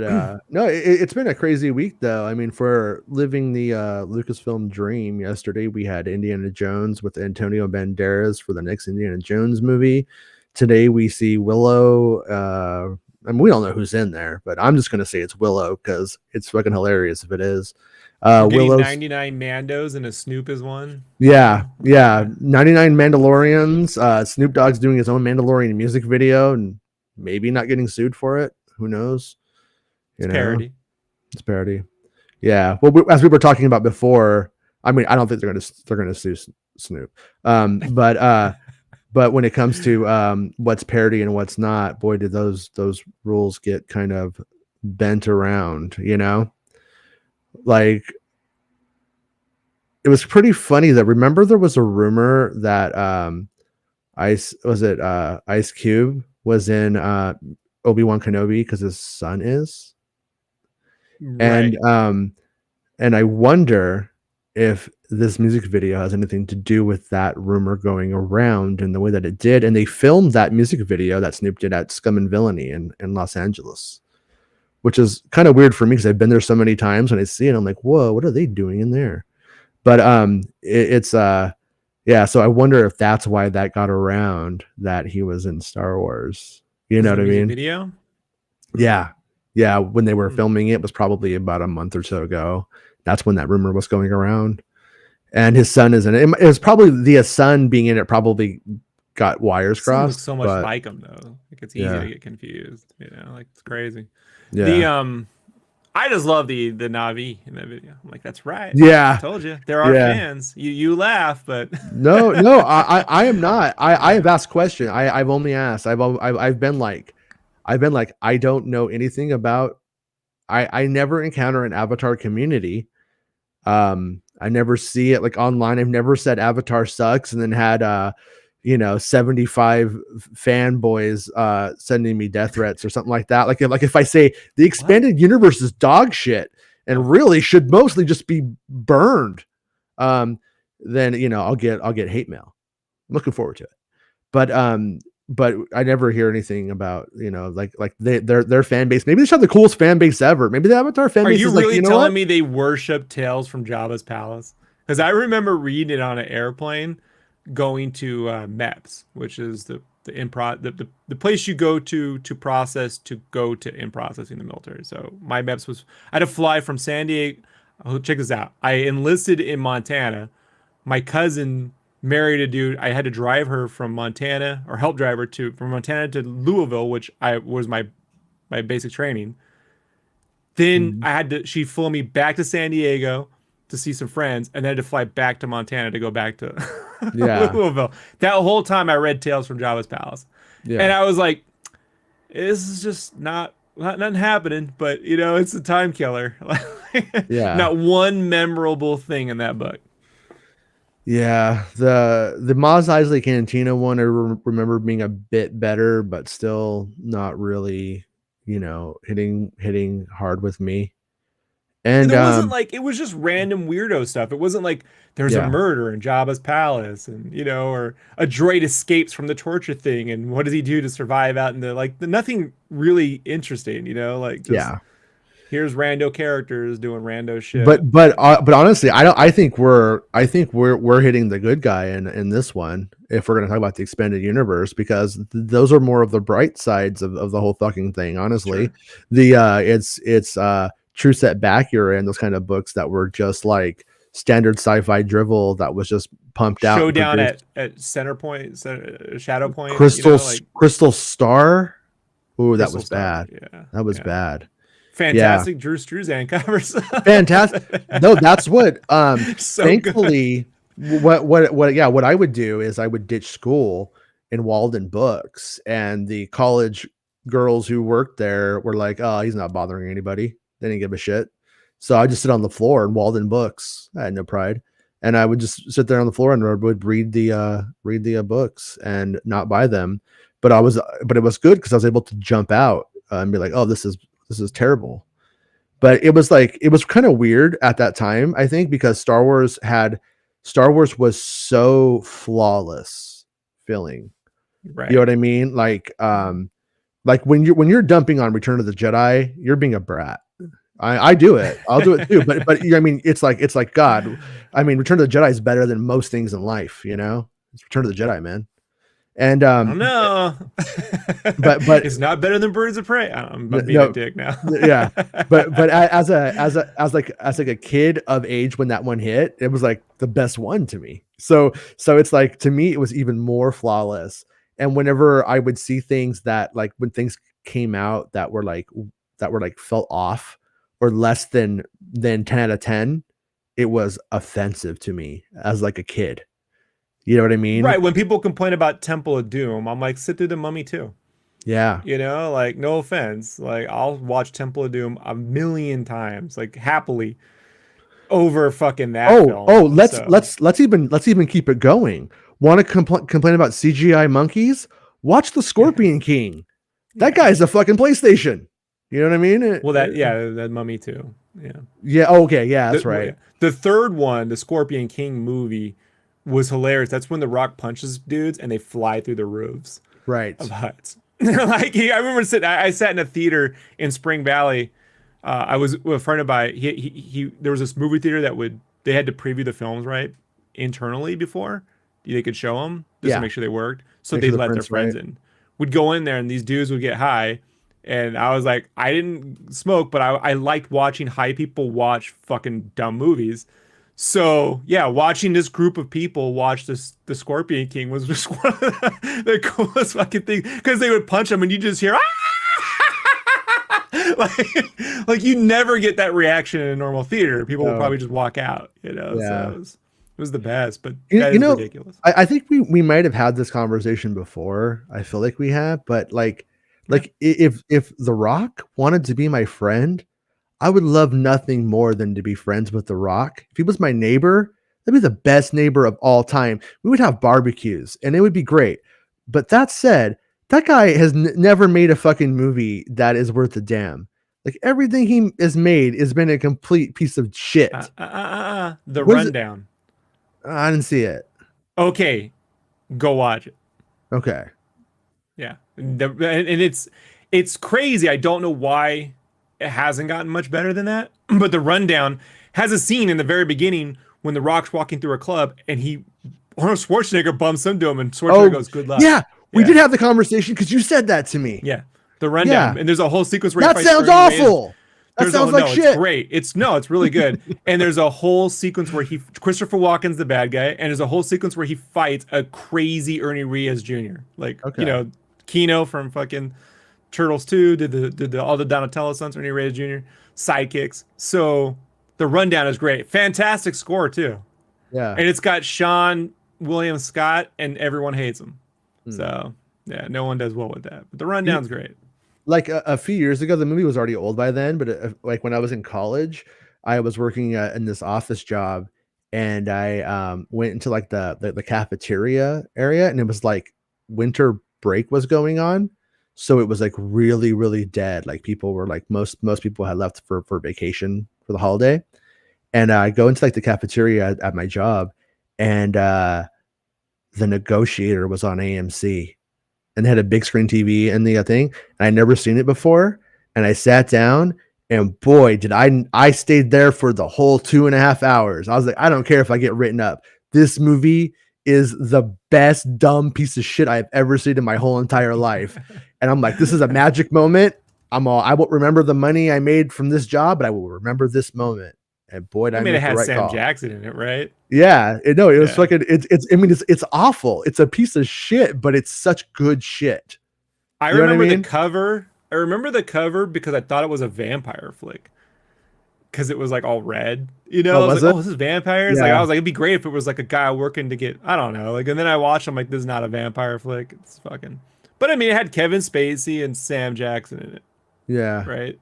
Yeah. Kevin Spacey. I get Yeah. confused. Yeah. Kevin Spacey. And no one was 14, so everybody was okay in that one. I think. Reddit will disagree with you one way or the other. No, I'm kidding. Yeah. Yeah. It sucks about that guy though. That guy was a good actor. It was more fun to watch than the Peacemaker. The Peacemaker. With No. Clooney. Oh, No. what just a complete waste of fucking money and time. Dude, and if it wasn't for From Dusk Till Dawn, I'd probably say the same thing about Clooney. Like Clooney, Out of sight. No, out of sight. Don't love was his it. first. It was a good film, and I love fucking. He got his shit together with Ocean's 11. He stopped doing this. Yeah, but like the Ocean's 11 movies, like I don't love them either. Love You know the what I first mean? one. Yeah, Love it. yeah. It's like Negotiator is like the one movie where I'm like, you can like dumb shit, Jason. You really truly can. And then Come on, Oh Brother, Where Art Thou? You don't like Clooney and Oh Brother, Where okay, Art Thou? okay, fair. There we Come go. on. There we go. Okay, no, but the Rock. Oh man, I'm still not. I believe in him. I think The Rock could do something good someday, but I really Clooney- I do expect I'm going to see him in a tutu with the president's kids or something instead. The problem right now is Rock is in control of his career, which I'm not going to tell the guy what to do because it's working. Yeah. For him. Oh, But he's if getting he paid. wants Yeah. if he wants legitimacy, like acting legitimacy, he tried it once when he was on Southland Tales. I guess because everyone thought that dude was going to pull out another Donnie Darko. It didn't happen. Yeah. But if he like got into a Wes Anderson film, right? You know, like a Budapest Hotel kind of quirky thing where he's in there, you know, and he could do it, and he wasn't like rocking it up, right? I want him in. I want him to do like a Commando. You know what I mean? Like, you don't want another Commando. No, The Rundown's the closest thing to that, no, bro. But no, and that's what I'm saying is like I want. Look, we all know he should have been the fucking star in the new fucking Predators film. How he hasn't been the fucking lead in and thank God he kind of hasn't in a way, because whoever's been in charge of those films hasn't done a great job.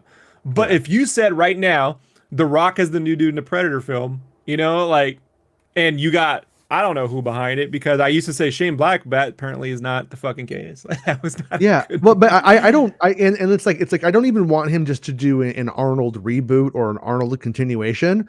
I want him to be in something that gives us something like what the Arnold films that are shit, that are still like I could still like Arnold gave us a lot of shit, like just pure dog shit movies, but they're great because of him, and because the movies just happen to be fun.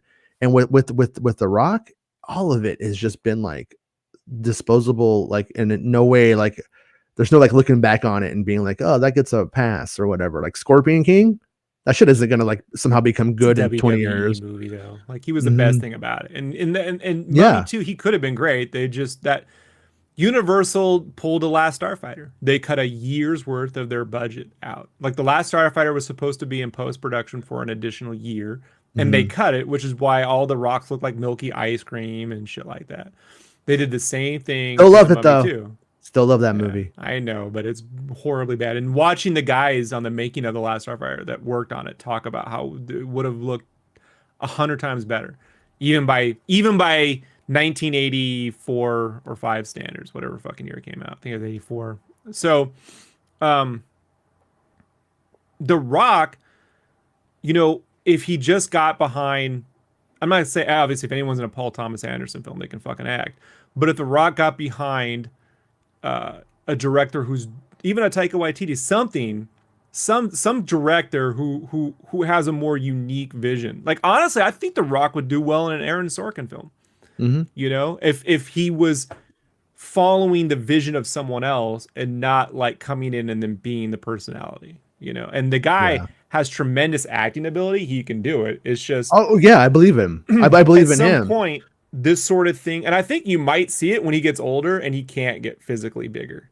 Yeah. You know, you'll see like a real there is a position where you could see a future where there's a Rock film where he's as skinny as a Clint Eastwood now, you know, like he's Yeah. an older guy doing, you know, more Or dramatic things. if his looks should at some point fade in a weird way, that's not beneficial to him. Like he has that one show on, I think it's like HBO, where he's like a sports guy, and the show just so douchey that like I think I've seen a couple episodes of it just in passing, and he's good in it. And that's what frustrates me about him. You know, he really wanted to be in Phantom Menace. He was like putting some like calls out, and even doing the whole public thing like that guy who wants to be Ezra was doing. Right. He was doing that, and I was like, he should be in a Star Wars film though. But that's where like I'm like, I don't know, man. See, you know, he's playing this movie Black Adam, right, which is the bad guy for Shazam. Okay. And it's a bummer to me because I always thought he would have made a great Lobo, like because of his attitude.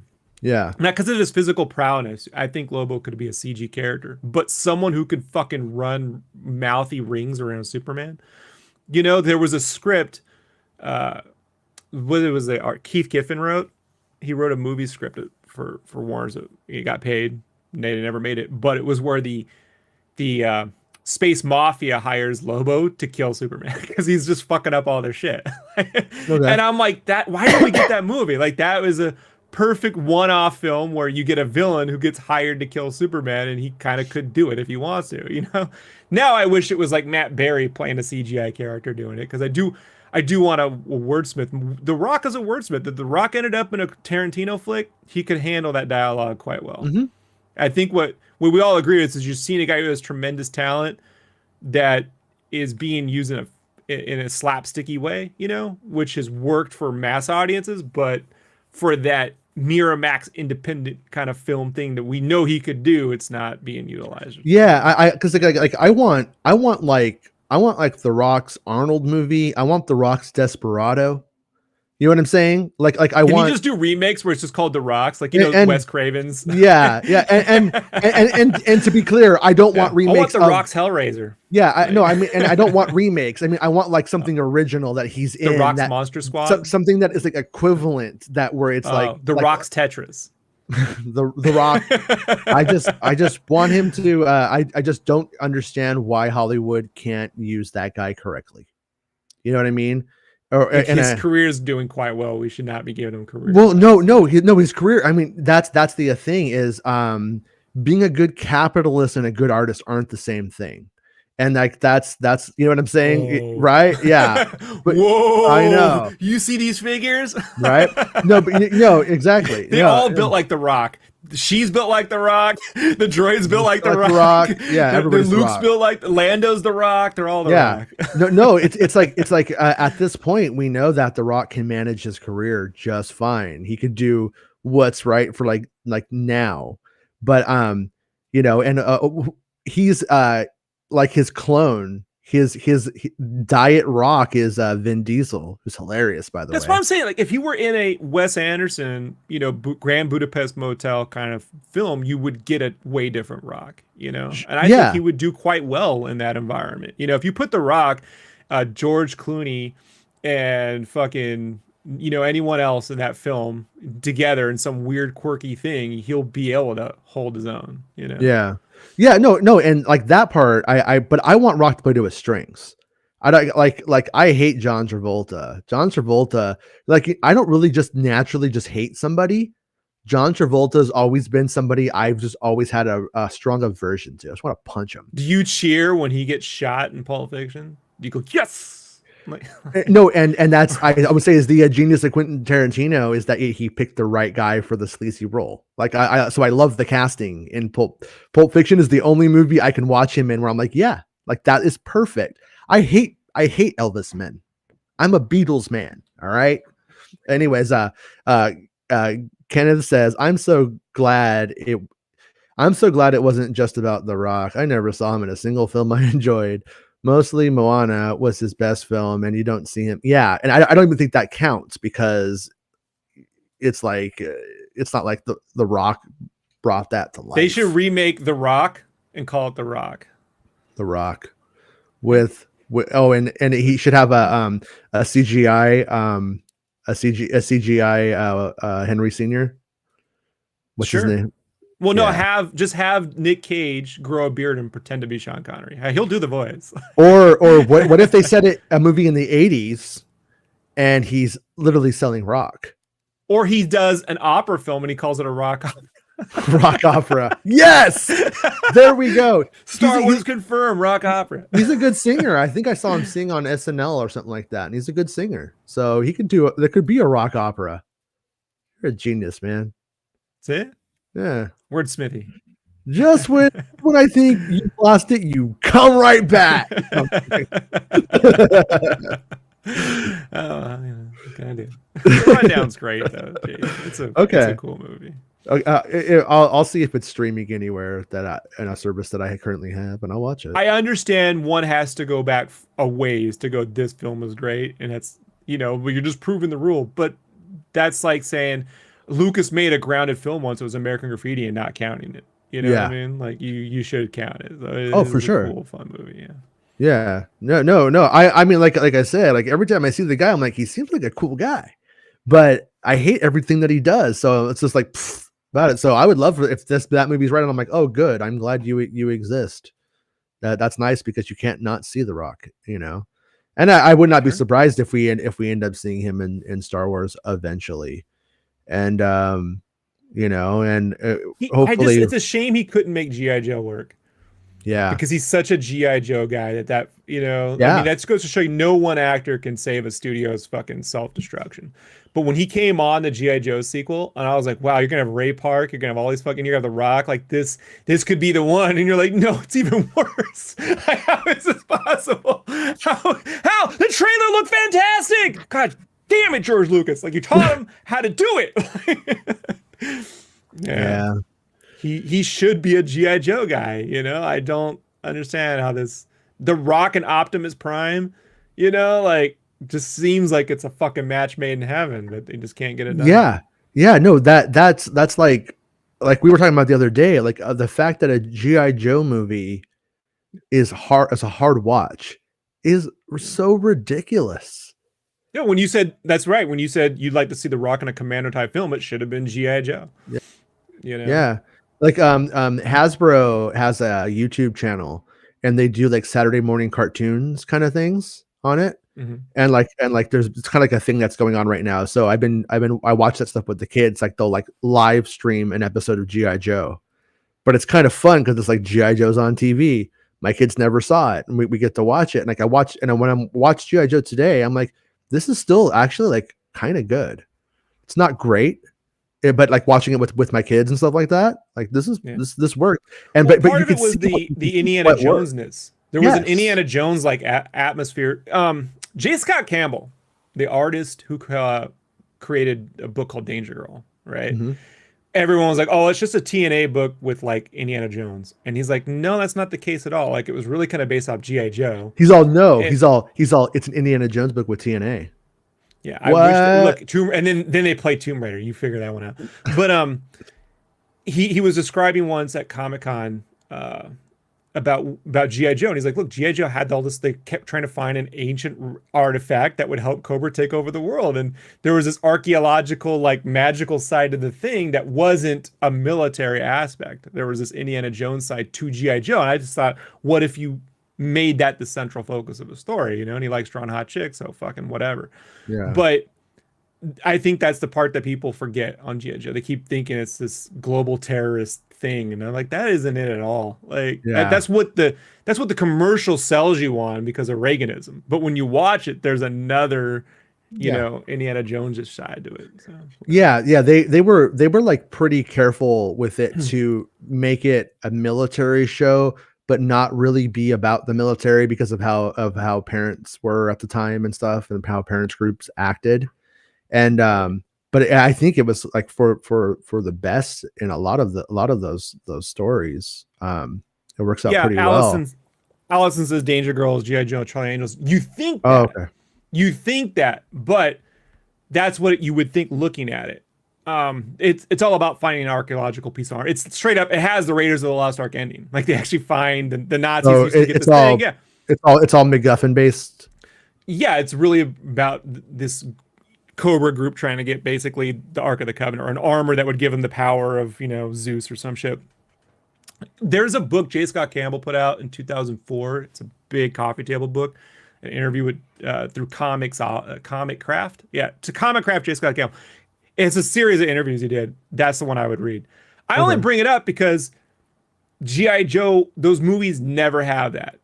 Yeah. It is either the ninjas or the guns. And I'm like, that's what you look at when you see the toys, but that isn't actually the show. Every show is them trying to find an artifact. That's what I love about Serpentor, because he literally comes from like this Raiders of the Lost Ark side of things, where it's like this cultish snake group, you know what I mean? That's bent on finding artifacts that will help them take over the world. And that's, I wish they were able to secure that, but unfortunately the producers at Paramount or Universal I can't remember who has it, don't fucking get it. So. Yeah. My favorite, story in there was like Dusty being a traitor. And like all of the stuff that went on, like with when Dusty becomes a traitor, like that was like, it was really good. And there's and then the fact that you had like character when I tried to watch the movie, everything was so muted and trying to be like it was just a very standard action movie. It was just, it was soulless and not fun. And that's, it's like Paramount. Yeah. I'm sorry, guys. Like, you're right. I have an edit of the first Transformers movie that trims out about 35 minutes of it, and that's a solid film. But that's it. That's all they got. Everything after that is dog shit. Bumblebee wasn't even much better. Like, it had a cool CGI sequence. Everything else it looks like a CW show on TV with the robot. Like, there's nothing about, and they're making another thing with fucking the Beast Wars. That's gonna fucking fail too. Like, I don't know what it is that Leo de Bonavara, like he gives me like a John Peters vibe when he talks about shit, like it's very 2000s 90s Hollywood thinking when it comes to producing this stuff. So it would be nice if they got someone who grew up with this shit to produce it. And not someone who was our age when this shit came out to produce it, because it just feels like we're dealing with someone who, I remember comic books, they go zip and pow into comic panels and we'll put bright colors. We need Jello Biafra to come in and be like, I'm not an artist, I'm a businessman. Come and say that in his face a couple times. The best comic spoof I ever saw was someone did like Wes Craven's X-Men. And I'm like, I'd watch this. It's so artsy and different. Like, this is a legitimately different vision. Yeah. Thrawn and Allison were talking about Rocky Horror, which, by the way, strangely enough, not a big fan of covers of Rocky Horror music, but Brian May from Queen does a cover of Hot Patootie, the Meatloaf number. Oh, it's really good. He does a good job on it. Does he sing or just the guitars? Sings it and plays the guitar. All right. Yeah, it's not bad. Brian May is like my favorite guitar player. As a vocalist, it could be a kind of a hit or a miss, honestly. And Steinman, who wrote the majority of Meatloaf's material, he had all these extra songs that Meatloaf wasn't going to sing because he blew his fucking voice out.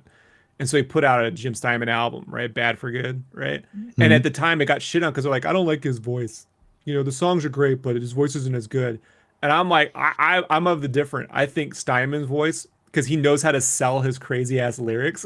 Like, no one's going to go, mama, I'm going to bash your head with a guitar. Like, he sounds like Crispin Glover if Crispin Glover, George McFly, formed a fucking rock band. No. Have you ever heard Crispin Glover's record? No. Oh, you need to listen to it. I guess what I'm doing tonight. 100%. I promise you will not be upset. It's cool. There's some videos, I think, too. Yeah. Yeah, Crispin. Because every time I always listen to Bad for Good as like, in my mind, the music video is it's like a therapist who's trying to do therapy on Jason, and she becomes a serial killer. Like it's so his shit's so fucking weird. But when he sings, I'm like, this sounds like George McFly. And George McFly eventually got a fucking rock band, and got real theatrical. Like I love it. Yeah. Listen to Crispin Glover stuff, by the way. Yeah, definitely listen to Crispin Glover music. Steinman was originally supposed to do the Batman musical, right? Oh, okay. The one that Tim Burton was putting together. He was writing all these songs. Like you can put demos up on the site. You can still listen to them. You know, they're early demos. But that is the fucking project that ended up becoming that Spider-Man musical with Bono. However that works out. Like, because Hollywood is crazy. But, you know, I wrote about 2/3 of a rock opera around They Live. Years ago. That would work. Oh, it works great, but the problem I ran into is when I got towards the end of it.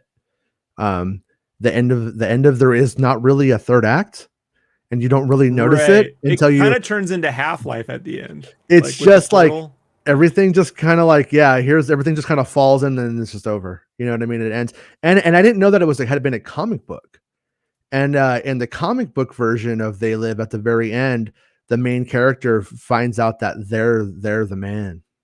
They're an alien. They were part of it the whole time. Yeah. He looks into the mirror and I see myself, and he sees it. Yeah. It's kind of cool. It's kind of and I don't know if it's profound. It's trying to be that twist, but it was cool. Yeah, I wish the movie had done it. You know what the twist? The third act is they start singing to him, right? And then you see like the light and the face changes, and he's like, "Oh, I'm a what? I'm a what? This whole time, I'm a what?" You know, like.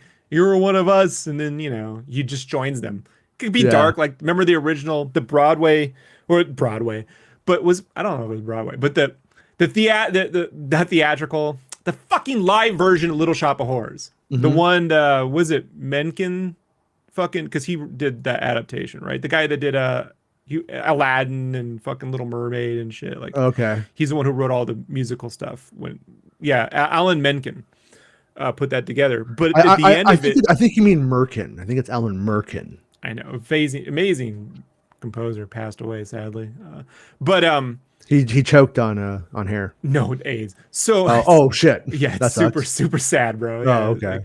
Like, which is why all those Disney films failed after he basically passed. But the ending to that Little Shop of Horrors was everyone dies and the plants take over, and that works in a Broadway musical because everyone comes out and fucking bows and they didn't really die, But you could do something where he does join them and they just completely take over the universe, and corporate greed wins, and then it's depressing, but that's such is the way, Yeah, I actually like I'm really into weirdo music. I really liked one guy until he was at January 6th. That really sucked. Ariel Pink. Oh, he was? Yeah. But yeah, I was like, you know what, man, fuck you, dude. But like Daniel Johnston and stuff like that, and these people who write songs that are as good, if not better than people that are considered to be great songwriters, but they don't have good voices or mainstream voices or their voices are original. But it's like I just don't understand the world today, like musically. Like, who wants fucking Lou Reed with a perfect voice? You want to put me to sleep? Have fucking Bono do Perfect Day. But I could listen to Lou Reed on everything, on Transformer and everything the Velvet Underground ever did. Like, you know what I mean? Like it's really dumb that it like it's like this American Idol thinking. I've known people that have been in really, really big bands and are really famous at it and shit like that. They can't sing a cappella like they do on American Idol. That's not like a real thing that people in music do. That's a complete channel 11, channel 7 TV thing. And people with those like voices, it's like, you think Freddie Mercury, Howard Ashman died. I'm sorry. Howard Ashman. I got corrected again, motherfuckers. So we agree that other guy that died. Alan Merkin. I'm horrible at fucking names. Alan Merkin choked on a hairball. Yeah, I know. And Like fucking Cam's like, hey man, he's still alive. I'm like, I don't fucking know. Alan Like, does he know Menken I'm alive? I got it wrong. Look, you do not on the Making Trivia Schmodown, Mhm. Making Star Wars Trivia Schmodown. You don't want me on names. Like that would be a bad fucking idea. Yeah. But I'm with you. Do you? I mean, You don't, there's keep no calling way- me Jerry, and I just go with it. it's because you're German and I'm racist. So okay. World War enough. II. But I don't think Stevie Ray Vaughan, someone who sounds like that, would win an American Idol. Yeah, You no, understand they what I mean? wouldn't. Or a Star Search or anything like that. Like that is a voice. I mean, the fact that he was so self-conscious about his voice Yeah. back in the day, and it was like, but no one sounds like Stevie Ray Vaughan, right? Yeah. Like, that voice is uniquely his own, And I used to Well- say the same thing about Freddie Mercury until I heard Mark Martel fucking saying it. I'm like, so once every 20 years, a chosen one can, the DNA can fucking produce someone who can sing like that. But so who sings like Stevie Ray Vaughan now that is just out there and don't know it? Yeah. No, I mean, it's no one really. I mean, the one that I know, and it's like, yeah, that whole thing, it's just so tired. And like whenever I hear like Adam Lambert, who got to pretty much being Queen, and like I people can't do thinking, it. and I'm like, I don't even understand how anybody like thought that sounded like Freddie Mercury or was close to it, or even was like a good fit for it. It doesn't make any sense to me. Like I He just does don't amazing understand it. covers of George Michael. His voice is about that kind of. Do you know what happened with George Michael and Queen? No. So George Michael was going to be the new singer for Queen, Oh shit. and they did the Freddie Mercury tribute, and it was really good. It was the best cover. The 92, 94, I can't remember what year It was the like, yeah, live. it was 92, and it was the Freddie Mercury tribute concert. And so they released a CD and EP. I bought it. I remember it. And it had George Michael's cover of Somebody to Love with Queen Okay. from the tribute, and it had a couple of like just random songs on it. And like Dear Friends by Brian May, because he always wants his underrepresented songs to get a new look. And Sure. I love the song. He by wrote the way, Fat but- Bottom Pineapples. People don't know that. Yeah. That was his contribution. So anyways, but it basically promised that the money was going to go to the Freddie Mercury Phoenix Trust Fund. And George Michael never gave us money. So Queen was like, hey, where's the money? They're supposed to keep going, move forward. It doesn't come. It never comes. And I've heard from a couple of people. Well, I heard from one person at Capitol who I like really do trust. They said that basically after that, he was kind of blacklisted. After he pulled that, everybody in the industry was Because like, he did "Fuck disappear him." after that. And that has a lot. Yeah. That has a lot to do with it. From what I heard, was that That's it? so sad to hear. And then like I'm not sure if he was just like a straight up weasel, or if like he had money problems and he couldn't get the money, like the money was coming in and being spent before he could even, you know what I mean? Had like was he kind of an innocent idiot in the situation, or what? But the end result is he never gave the money. He never gave the money, from as far as I understand, from what I know, and then didn't become the new singer of Queen. And they went and did because I think he was going to be on that Made in Heaven record. I think he was going to fill in on that record had things gone well. But Luke. Oh, I saw The Devil and Daniel Johnston in the theater when it came out. Yeah, because I'm a big Daniel Johnston fan. He is fantastic. And it's Halloween, you guys. So if you've never listened to Daniel Johnston, you want to listen to something weird, listen to Frankenstein versus the World. It's not his emotional song, but it's about the movie Frankenstein Conquers the World. And I just realized you have a strong Mankind look going on right now. Mankind? You don't know that Mick Foley? Oh, you're wearing the Nevada shirt, and I just realized, I'm like, get a wig, get us some Brian May wig hair going on. You can pass for it. An excellent Mick Foley, bro. I'm gonna do it. I'll be his I'll be his double, so he doesn't get shot. I'll take the bullet for him. But Daniel Johnston is like, it's crazy. While Kurt Cobain is wearing the "Hi, How Are You" television shirt on television at the MTV Music Awards, the one where Chris Novoselic throws the bass and hits himself in the head. Daniel Johnston's in a mental hospital Well, yeah, and he was schizophrenic, I believe, was the diagnosis. But he started no. was out there with in New York with Sonic Youth, and he started drawing Jesus fish all over the Statue of Liberty, and wouldn't stop, and they didn't know what to do. Oh no. And then and if you've never seen the documentary, like he crashes his father's airplane with his father inside because he gets some random weird idea, starts to think that everybody in Texas is a vampire, writes a song called Devil Town. Seems legit. You probably heard, yeah, you probably heard like a cover of Devil Town on some like HBO fucking thing about a town. But Daniel Johnston's one of those guys who just wrote amazing music. And if you don't have an ear for songwriting, it gets completely overlooked. But if you have an ear for songwriting, you're like, this guy's amazing. You know what I mean? He really, and it's but his mental state never let him his mental state helped him make very great original art, but it never let him become a success and actually capitalize on it and do the things that you would need to make it happen.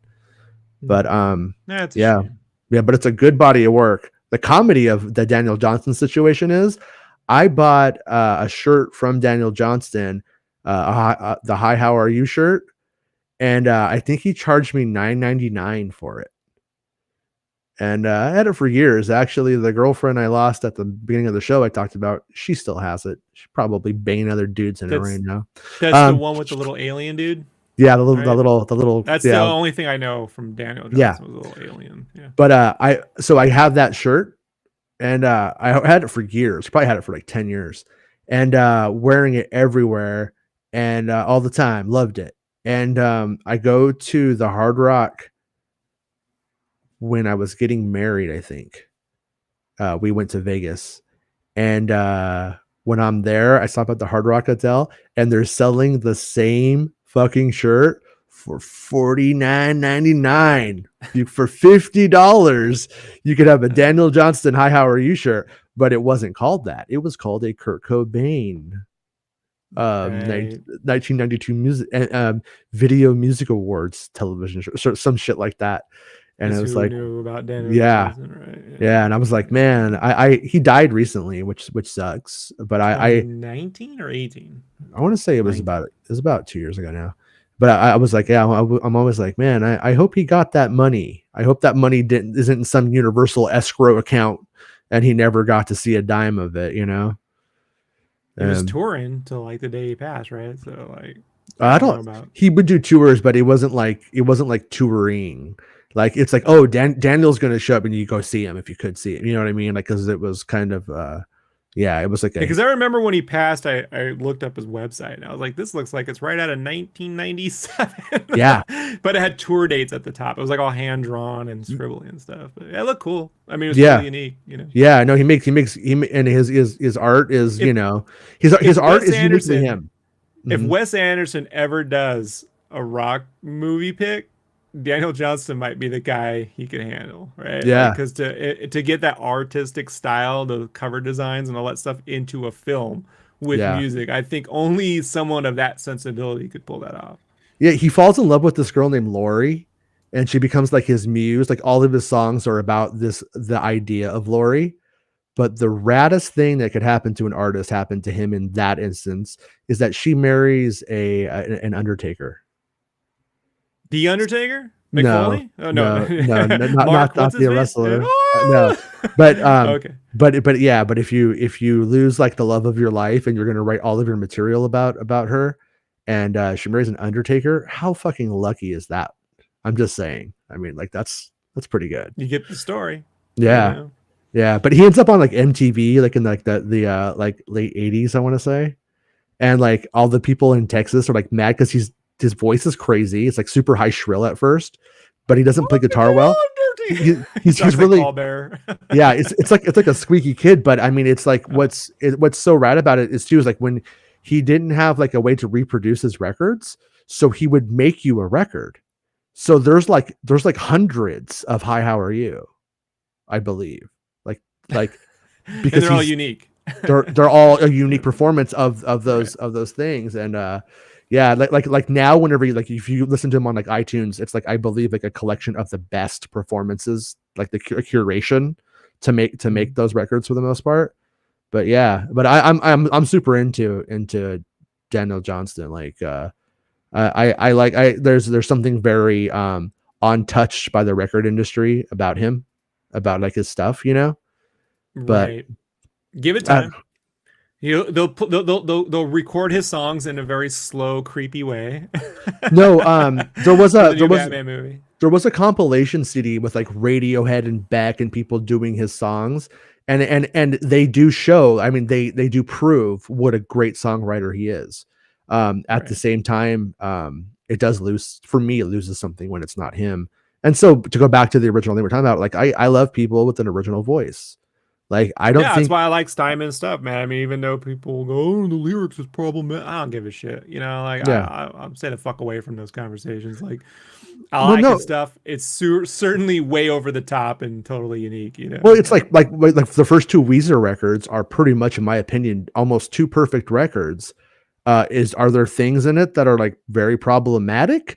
Yeah, but people are problematic, and that's Right. one of the things about No One Else by Weezer. I want a girl who will laugh for no one else. When I'm away, she puts her makeup on the shelf. That is pathetic, Right, but right. it's fucking real.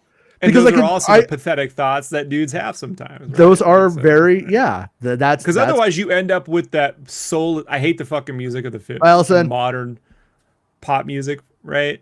Yeah, Like if I had to, like every time I read 11/22/63 and he ends up in 1958, like there better be a jazz station because if I have to listen to one fucking pop song, like, if I have to yeah. listen to Splish Splash, I'm gonna fucking kill myself. Like I can't take it. Yeah, I hate that Ricky Nelson music, man. My mom loved that shit. I used to play it all the fucking time. Like this is vapid bullshit. So Yeah. yeah. Yeah. I like most anything but modern country and small doses. Modern country is very, very, like my dad's really into it. And I'm like, Dad, this is just really bad Bob Seger at best. You know what I mean? Yeah. And and then you hear it and it's like pretty much has like a fucking Rihanna backing track to it when you get down to it. It's like but I'll go with some old country or alternative country even if I have to. I But enjoy Cybertronic Spree's cover of Run With Us, the theme from the Raccoons cartoon. Like that's I yeah. legitimately love it. We'll see, like, yeah, like he says Weezer Blue banging, Weezer Pinkerton kind of sus but great too. Yeah, I like that's the I liked downside. Weezer's Metallica song though. Oh, I get it didn't go far enough, but I thought it yeah. still it Well, no, could have gone more original, but I did think it was cool. that fucking cover record he did, that Rivers did, like it's like he does like Michael Jackson song, he does like every Shimon and shit. It's like, I no, man, know. I like know. make some shit yours. You know what I mean? Like for Right. once in your Yeah. stupid life. But Yeah. Pinkerton, I yeah, Pinkerton, it really is like, I mean, like he's analogizing himself to the opera where a white guy goes and bangs a Japanese girl and gets her pregnant and goes back to his white wife because that's what he's all about. It's convenient. It's half the military when they go overseas, sadly. Yeah, yeah, and his whole thing was because he had a thing for half Japanese girls, and it's like and it's not. There are problems. There's like legit criticisms that you can make of it for sure, like without a doubt. But god damn, is it a good record? And that's what drives me crazy though. So he did that record and put himself out there really hard. It failed, embarrassed himself, and then we end up with lyrics like "crab if you wanna." Crab if you wanna. You know what I mean? It's just Yeah. it completely Yeah. like goes the other way. I heard the original record that was going to be the third Weezer record, and man, it was good. It was all about smoking pot and being depressed, and then he pulled it all. Hash Pipe is the only song like from that ends up on the Green album, and that one's not even really it's just about L.A. So yeah. Anyways, everybody sucks. We had a scoop today. I have to go get my kids from school. It's another day. because it's Wednesday. It's the early day. It's a very But- dramatic episode of MakingStarWars.net. It was a lot happened. I feel like we had an episode with drama. We had an episode with scoops. We had Willow scoops, and then we had an episode about nothing. It was like you got 3 episodes for the price of one. Only There's Ruby no Rose price. had a more tougher day.